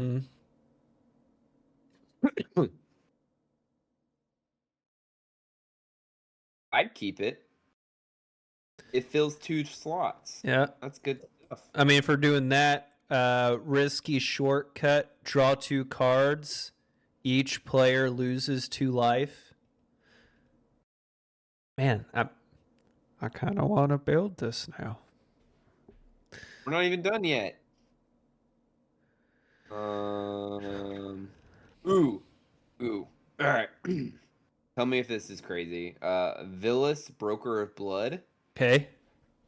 He's a 3 swamp, 5 generic, so we get a payoff from our guy. You can pay a swamp, pay 2 life, target creature gets -1/-1 until end of turn. Whatever. Whenever you lose life, draw that many cards. Oh, wow. So, I feel opponents like hitting you, you draw cards off of that? Yeah, or anytime we hit ourselves with all of these, all Yep. players take X damage. Mm-hmm. I think that's an auto include in this. It's pretty good. It's a creature, so he fills that role. So, all right. So, Villas, Broker of Blood. Sorry, that's card draw, but I saw it and I didn't want to forget about it. Uh-huh. What number are we at? We are at 22 burn, 3 aggro. 22 I mean, I guess burn. I could add Villas. He's an 8/8 as well. I could Okay. add him to aggro as well. See, I wasn't getting ahead of myself. I just wasn't clicking all the things yet. Under aggro right now, I have Bloodthirster, Master of Cruelties, and Villas, Broker of Blood. I mean, I think Melder. Valgavoth is, with the amount of, I don't know, are they gonna? They're not gonna really be losing life on other on. He only gets the 1/1 counter on the turn of someone else. So I don't know if he'd be a good fit for this. I don't think so. No.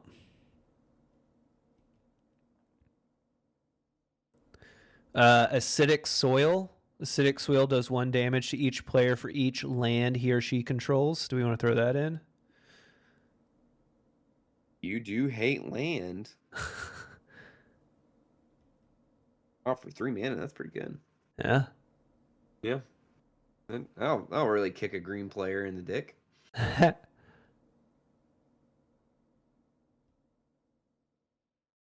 Right. I'm kind of looking at the aggro portion right now, so we can kind of fill that out. Archfiend of Despair is also put him in there, but I didn't put him as aggro. Runescar Demon is too. Okay. They unbanned Emrakul, the Promise End. Wasn't he banned? I thought he was. It doesn't have the banned banner on it on EDH Rec anymore. First time hearing about this. I mean, if we're wanting to build it the best it can be, you know, that's a 13 mana drop payoff for all this life we're burning away. Cast him half cost at a minimum for 7. I don't know. Yeah. It'll tell me on Archidec. How do you spell them again? EMRAKUL, comma, the Promise End.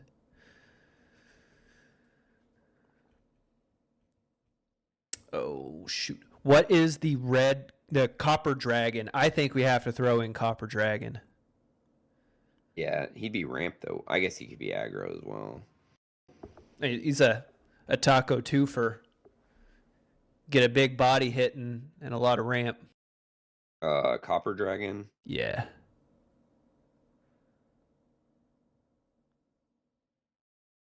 Ancient Copper Dragon.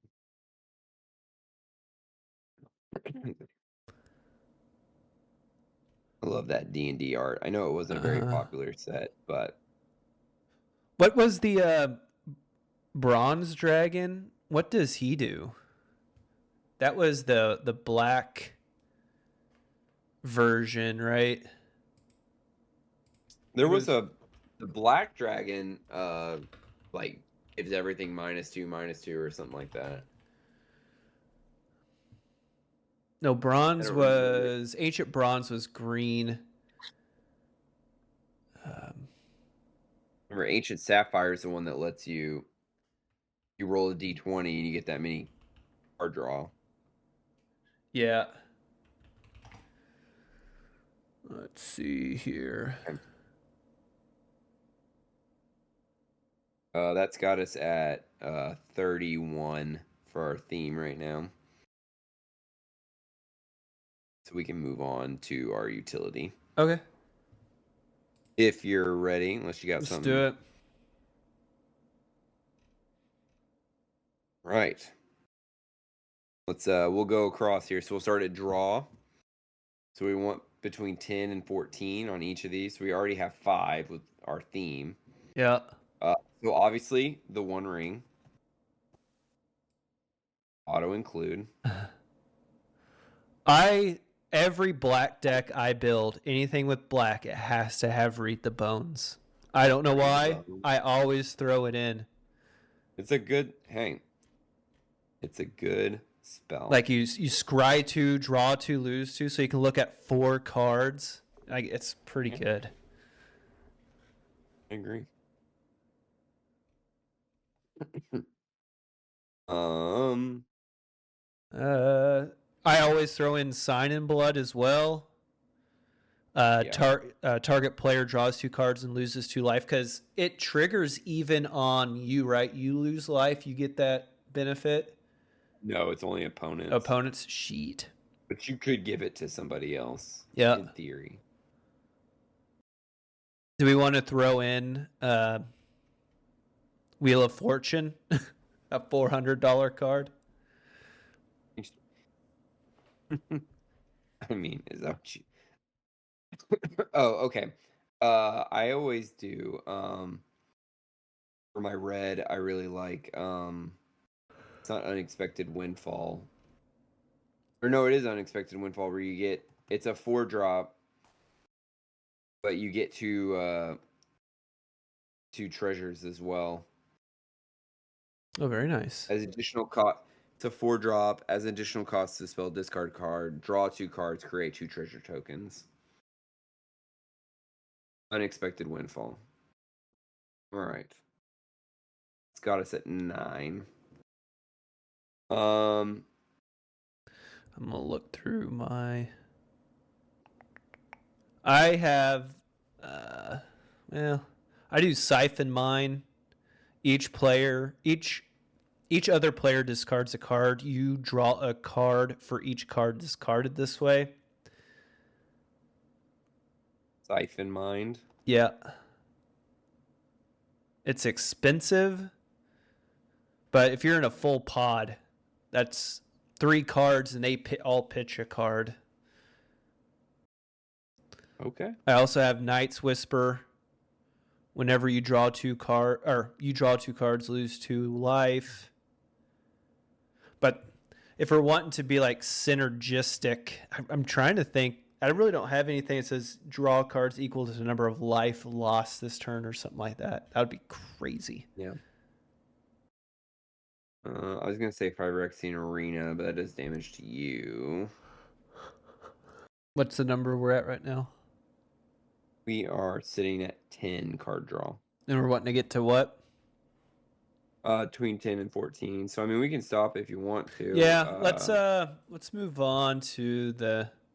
I mean, we can do Faithless Looting, draw 2 I was cards, gonna and just say draw. I have some pretty basic Betty ones, but I just wanted to make sure I wasn't missing something that was gonna hurt Yeah. people too. I'm not really seeing much else. All right, what's our next category here? It'd be ramp. Yeah, Faithless Looting. Just we can always take it back out. Ramp City. Ramp. Okay. On ramp we're sitting at 4 right now. So let's do some basic Betty ones. Let's do Dark Ritual.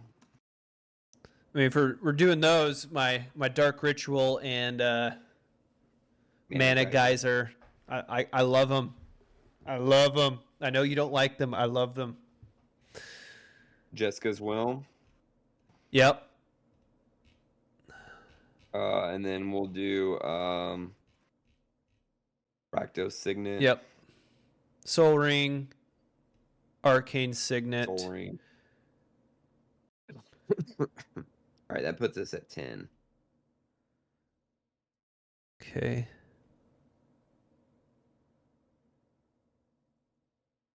And our commander is built in ramp too, so Yep. I would say it's probably okay. All right, we're at a grand total of 84.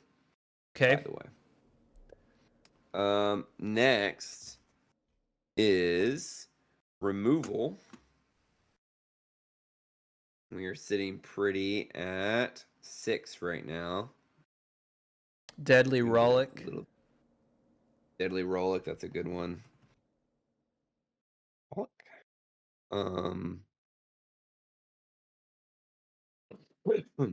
I like Untimely Malfunction.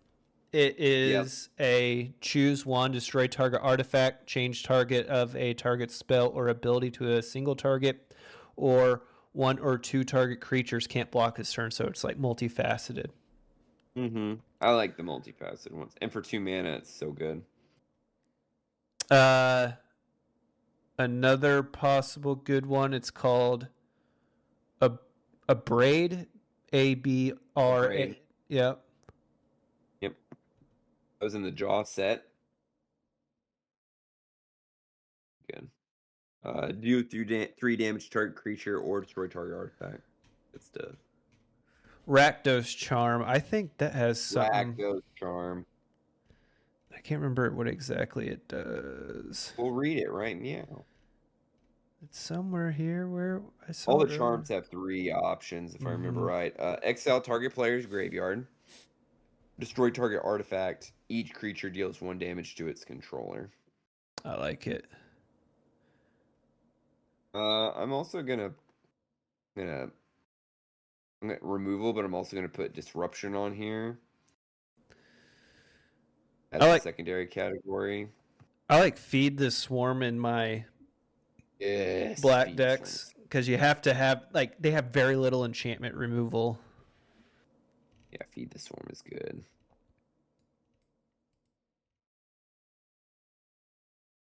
That's at 11.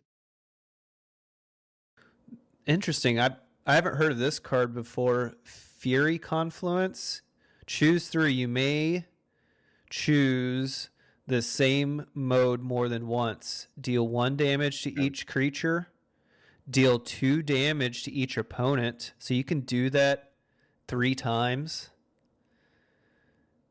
And then destroy target artifact. So you can destroy Fiery Confluence. Fiery Confluence.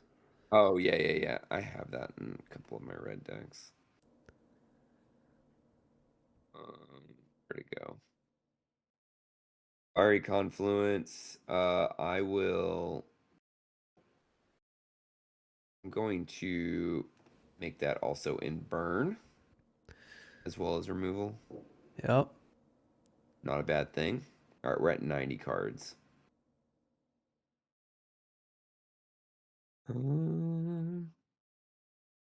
Okay, let me pitch something to you. Angrath's Rampage. It's a red and a black. Choose one. Target player sacrifices an artifact. Target player sacrifices a creature, or target player sacrifices a planeswalker. Just you choose one. Yeah, you choose one. But like if you're playing against a Voltron, or if you're playing against a Super Friends or something like that, where they don't have a choice, like they only have the one thing on the field, Uh-huh. you can kind of set them up. Yeah. And it's a 2-drop. I'm at it. Rampage. We're at 13 removal. Let's get one more, if anything from our last couple of games have taught us. Brother, Palace Siege. As Palace Siege enters the battlefield, choose cons or dragons. Cons. At the beginning of your upkeep, return target creature card from the graveyard to the hand. Dragons. At the beginning of your upkeep, each opponent loses 2 life. You gain 2 life. So yeah, Palace Siege. It's 5, but it's a guaranteed reduction when Rakdos is on the field, and it's guaranteed you can cast him again if he's ever removed. You know? Yeah, that's true. Oh my goodness, I lost it. There's only so many sections in this deck. All right, I'm gonna have to filter to find this card. What are you looking for? I'm sorry. The Palace Siege. Oh, it went to recursion. Oh. So we would choose the dragon side. Yeah. It's a solid source of burn, and it always gets you your commander, able to cast your commander. And that incidental life gain, if this stays on the field, if you've ramped or something, and you can get this out turn 4, that incidental life gain over the course of the next 5 turns, that's 10 life. That adds up, man. Mm-hmm. Yeah. Now, granted, you have a lot of, nobody can gain life. Sure.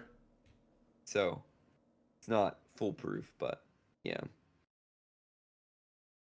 Okay. That Okay, that didn't help our removal situation. Right. I just saw that and Need was like, one I more. think that's a No, good yeah. ad. Let's go back over to. Okay. Let me pitch you something. Sure. A little softball here. Vampiric Dragon. Red and black and 6. He's flying. Whenever a creature is dealt damage by Vampiric Dragon, this turn is put into the graveyard. Put a 1/1 counter on Vampiric Dragon. Pay 2. Vampiric Dragon does 1 damage to target creature.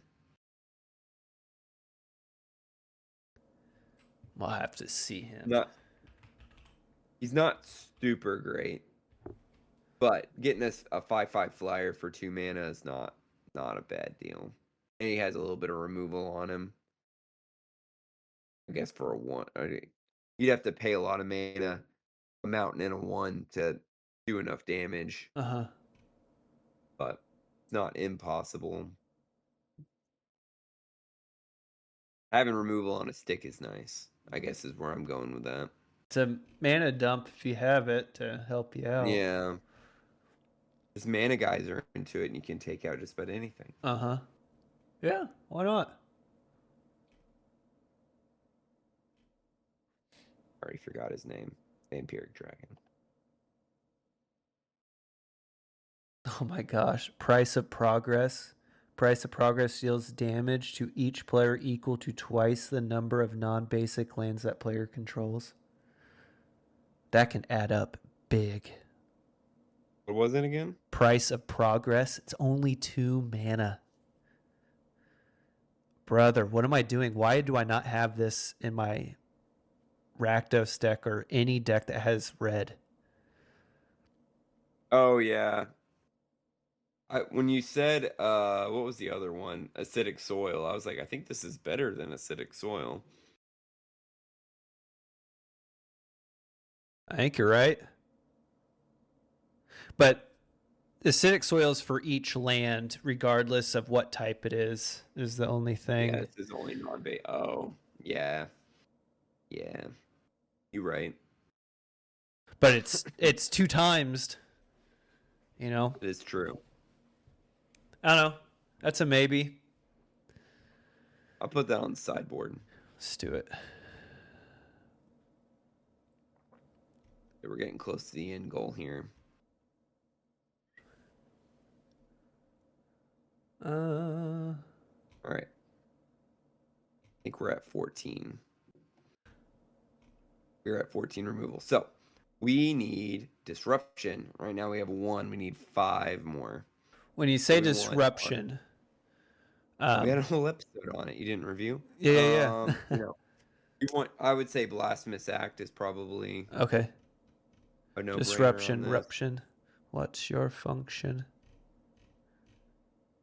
It's a big fan of. We're at that stage where we're watching.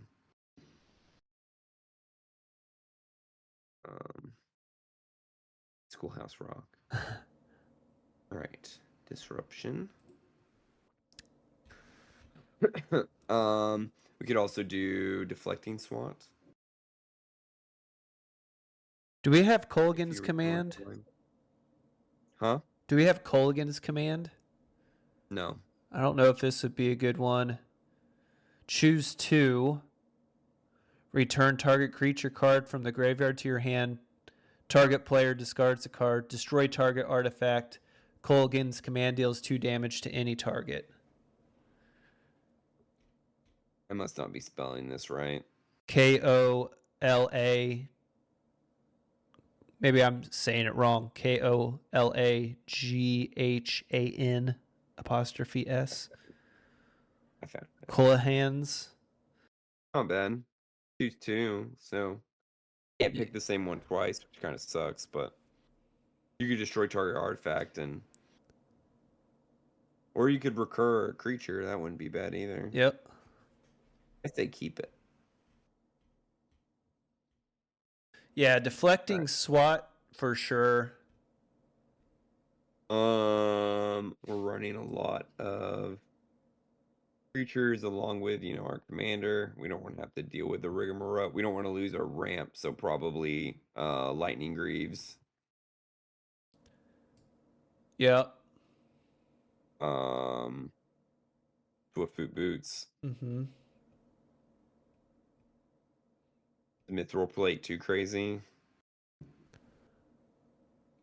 I don't mind it. I don't want to lose our spice, but I also don't want to lose Rakdos, Lord of Yeah, our deck kind of hinges on him, Yeah, he's kind of Is it Mithril Plate? Am I misspelling Mithril? MITH. Or is it Mithril Coat? Mithril Coat, yeah. That was the problem. Yeah. All right. You're at 99. This is the fun one. So I've got 6 disruption, so that box is checked. I've got 15 removal. Look at us go. I've got 11 card draw. And I've got 10 ramp. So ramp is definitely the weakest, but we also technically our commander's ramp. All right, hear me out for this card draw. Rakdos, Patron of Chaos.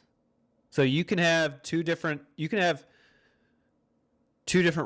as long as they're not the same name on the battlefield at once. Yes. So for generic black-red, flying trample 6/6 at the beginning of your instep, target opponent may sacrifice 2 non-land, non-token permanents.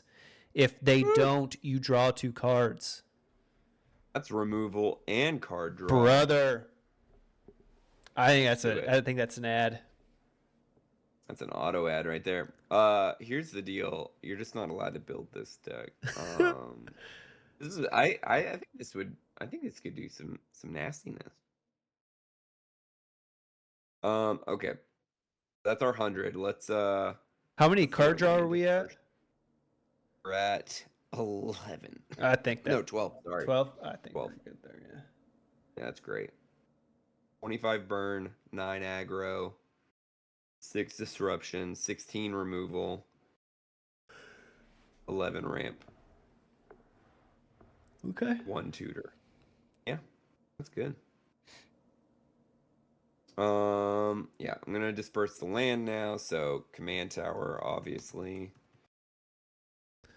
Oh, You're Mr. Rakdos. What lands you got for me? Well, let's pull up this Obosh here. I have Badlands. Disruption. Huh? Or distribution. We're 63% red. Oh, I'm not surprised. But if we go duels, though. Yeah. Just letting you know. I'm thinking back to our episode of Lands where you have the 2-sided MDFCs. Mm-hmm. I saw one in here earlier. Where is it? I'm all ears. So anyway, while you're looking for it, the reason I brought up the distribution of our lands is the reason why I put the bulk of our lands in first, and then we backtrack. So as we're backing off from our lands, from our basic Betty ones, I'm going to pull from the swamps first, right? Because I have more red in the deck. I'm going to pull from swamps first. So here's a good swamp to add. Swamp to add, okay. Fell the Profane. It is an MDFC.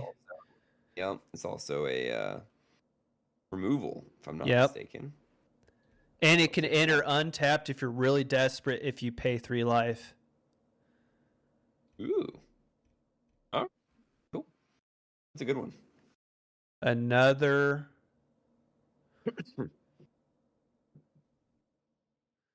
black spell. Another black one is Malkir Rebirth.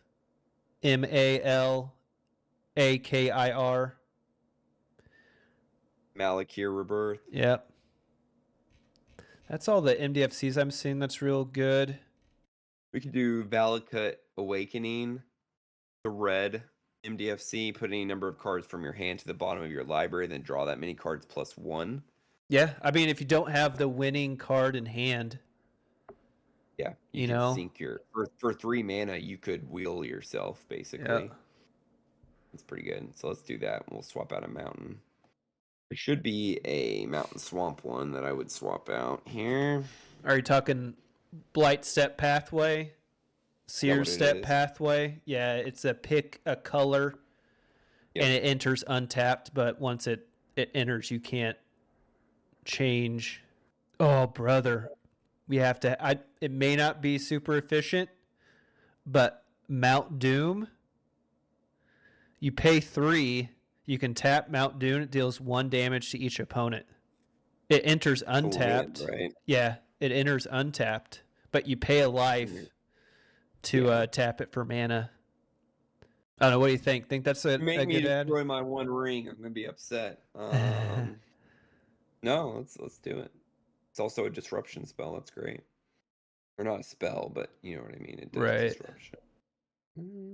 Okay, swamp out that. I'm a big Cavern of Souls guy now. I know we're on doing swamps, but you name a creature type when it enters, and you can tap it to add 1 mana of any color to spend it for that creature type, and that spell can't be countered. Is the big thing. There's a lot of demons in this deck, so Yep. I'd say that's pretty agreeable. Are we going to do Myriad Landscape? No, I'll end this pod right now. All right. I think we need to do the obligatory dual lands of Dragon Skull Summit. We'll hold off on Smoldering Marsh for now. That's the one where it enters untapped if you control 2 or more basic lands. We'll see how many basics we have at the end of this.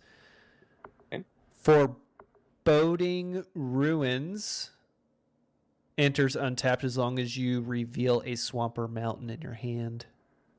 Okay. I would put that in the same vein as the last one. All right, I'm back whenever you're ready. Yeah. All right, we were at Foreboding Ruins. Yep, I added that one. All right. Blood Crypt. That is the Shockland, Rakdos Shockland. Mm-hmm. Do we want to do... I'm not a fan of the bounce lands anymore that tap for 2. What are your thoughts? I'm out on bounce lands. Same with the they come in, you have to pay 1 to tap it. You can tap it for 2. I'm out on those. What about Siphon lands, to where it comes in, you can just tap it for a generic, or you can pay a swamp or mountain and get a black, black, black, red, or red, red? I don't personally prescribe to those, but if you want to use them, we can. Let's throw it in. I need a name. Oh, sorry. Graven Carns, Graven. Cairns, yeah. Yeah, Cairns. Luxury Suite, that is the 2 or more opponents. Haunted Ridge. This land enters tapped unless you control 2 or more other lands. A good one. What are your thoughts on these Scry lands? It's one of those that are nice, but it doesn't necessarily fit the theme of this deck. I would say, is it a Braided Bluffs? Is the one that does 1 damage? Nah, Temple of Malice. This land enters No, tapped when this land enters. No. Which land is the one that lets you... It does a damage to the opponent when it enters. Oh. Does it damage to the opponent? For everyone at home, when I'm looking up lands, I go to a website called duallands.com and I just type in whatever I'm looking up, so Rakdos. It will give you all of these. You don't have to look them up. I'm not seeing the one you're talking about. It enters and it Jagged deals. Barons. When Jagged Barons enters the battlefield, it does 1 damage to Oh, target yep. opponent. Yep. I'm down for that. Like, I know it's a thing. It fits this deck really nice. Blazemeyer Verge. It taps for a swamp, but if you control a swamp or mountain, you can also tap it for a red. Bloodstained Mire. That's your Yeah. Oh my gosh, why am I blanking on this land? What is that land type called? Your searchable land. Yeah, there's a word for that. Fetch land. Fetch land. Yeah. All right. Here's another MDFC I didn't see earlier. Blood-soaked Insight. Yep. Spell costs 1 less to cast for each 1 life your opponent's lost this turn. Target opponent exiles the top 3 cards of their library until the end of your next turn. You may play those cards. If you cast the spell this way, mana of any type can be used to cast it. I don't know. I'm not a fan of it. Yeah, it's a little risky. I just saw it and I was reading it. Yeah. Learning together. What about our Surveil lands? It's a swamp and mountain.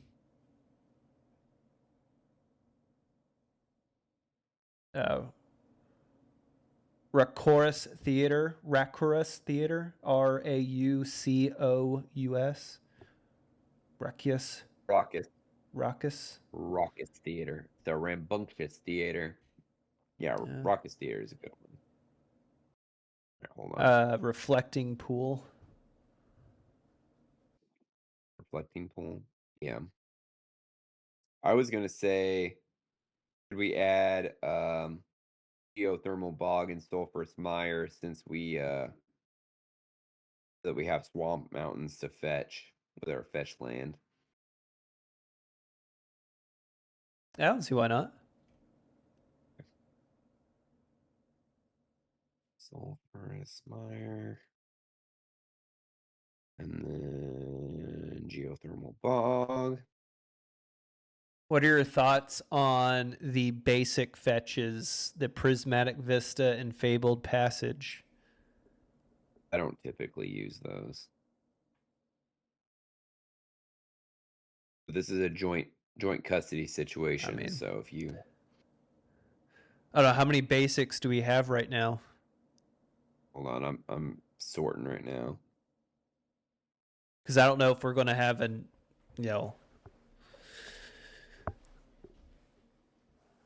enough duels to take care of the...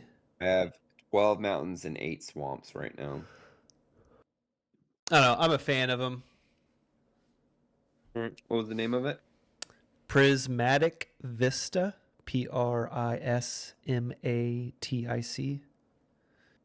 Okay. What was the other one? Fabled Passage.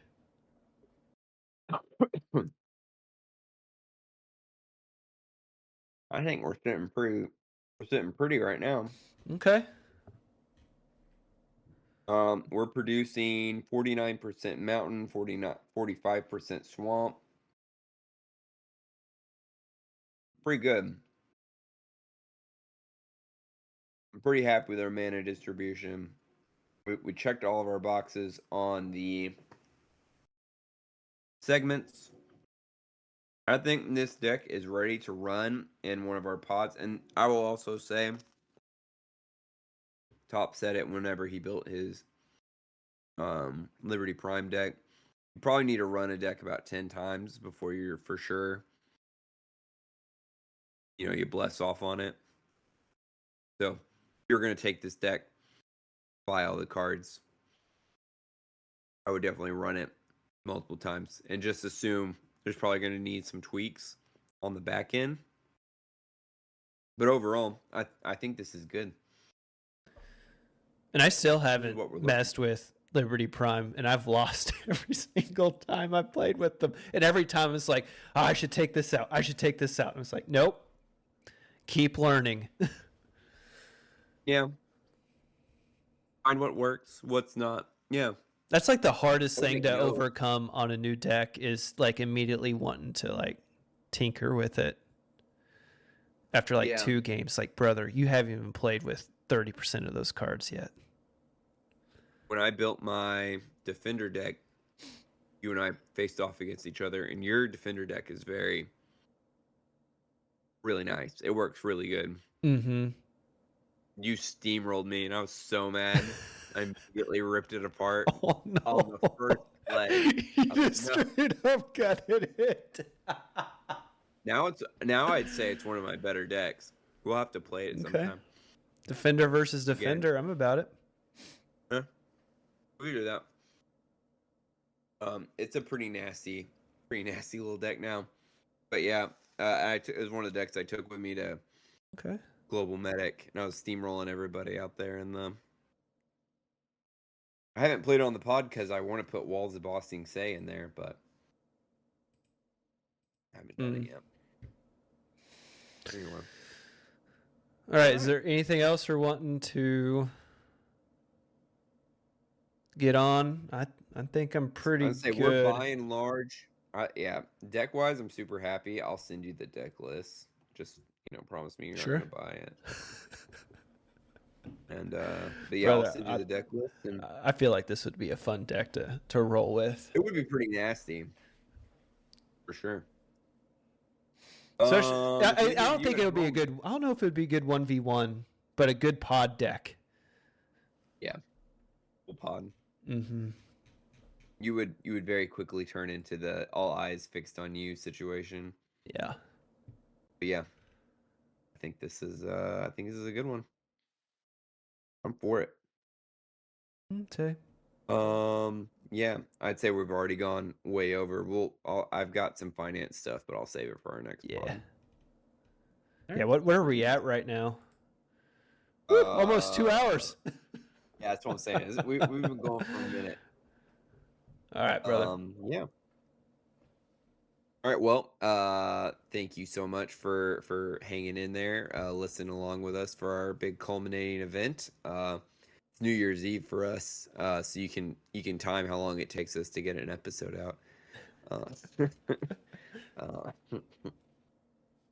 But yeah, so hopefully y'all had a good Christmas, had a good New Year's, and we'll see you next time. We'll start something new event for us. The world is our oyster. World is our oyster. Yeah, there's a whole world of Magic we can talk about, Mm-hmm. and Fallout, of course. Yeah, but that's all I got. Top. I'm all tapped out. Okay, we'll roll the outro music and bye. Bye.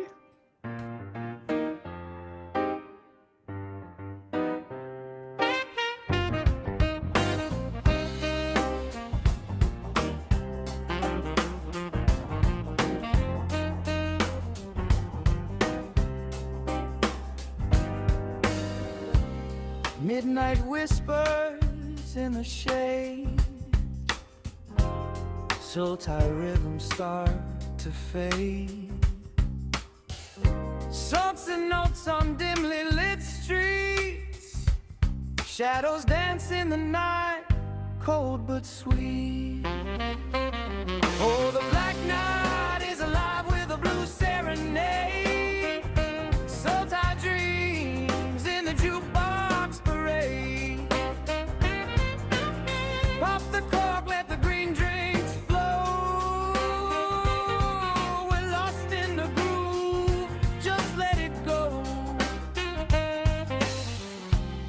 Bassline hums like a lover's sigh, saxophone paints the starless sky.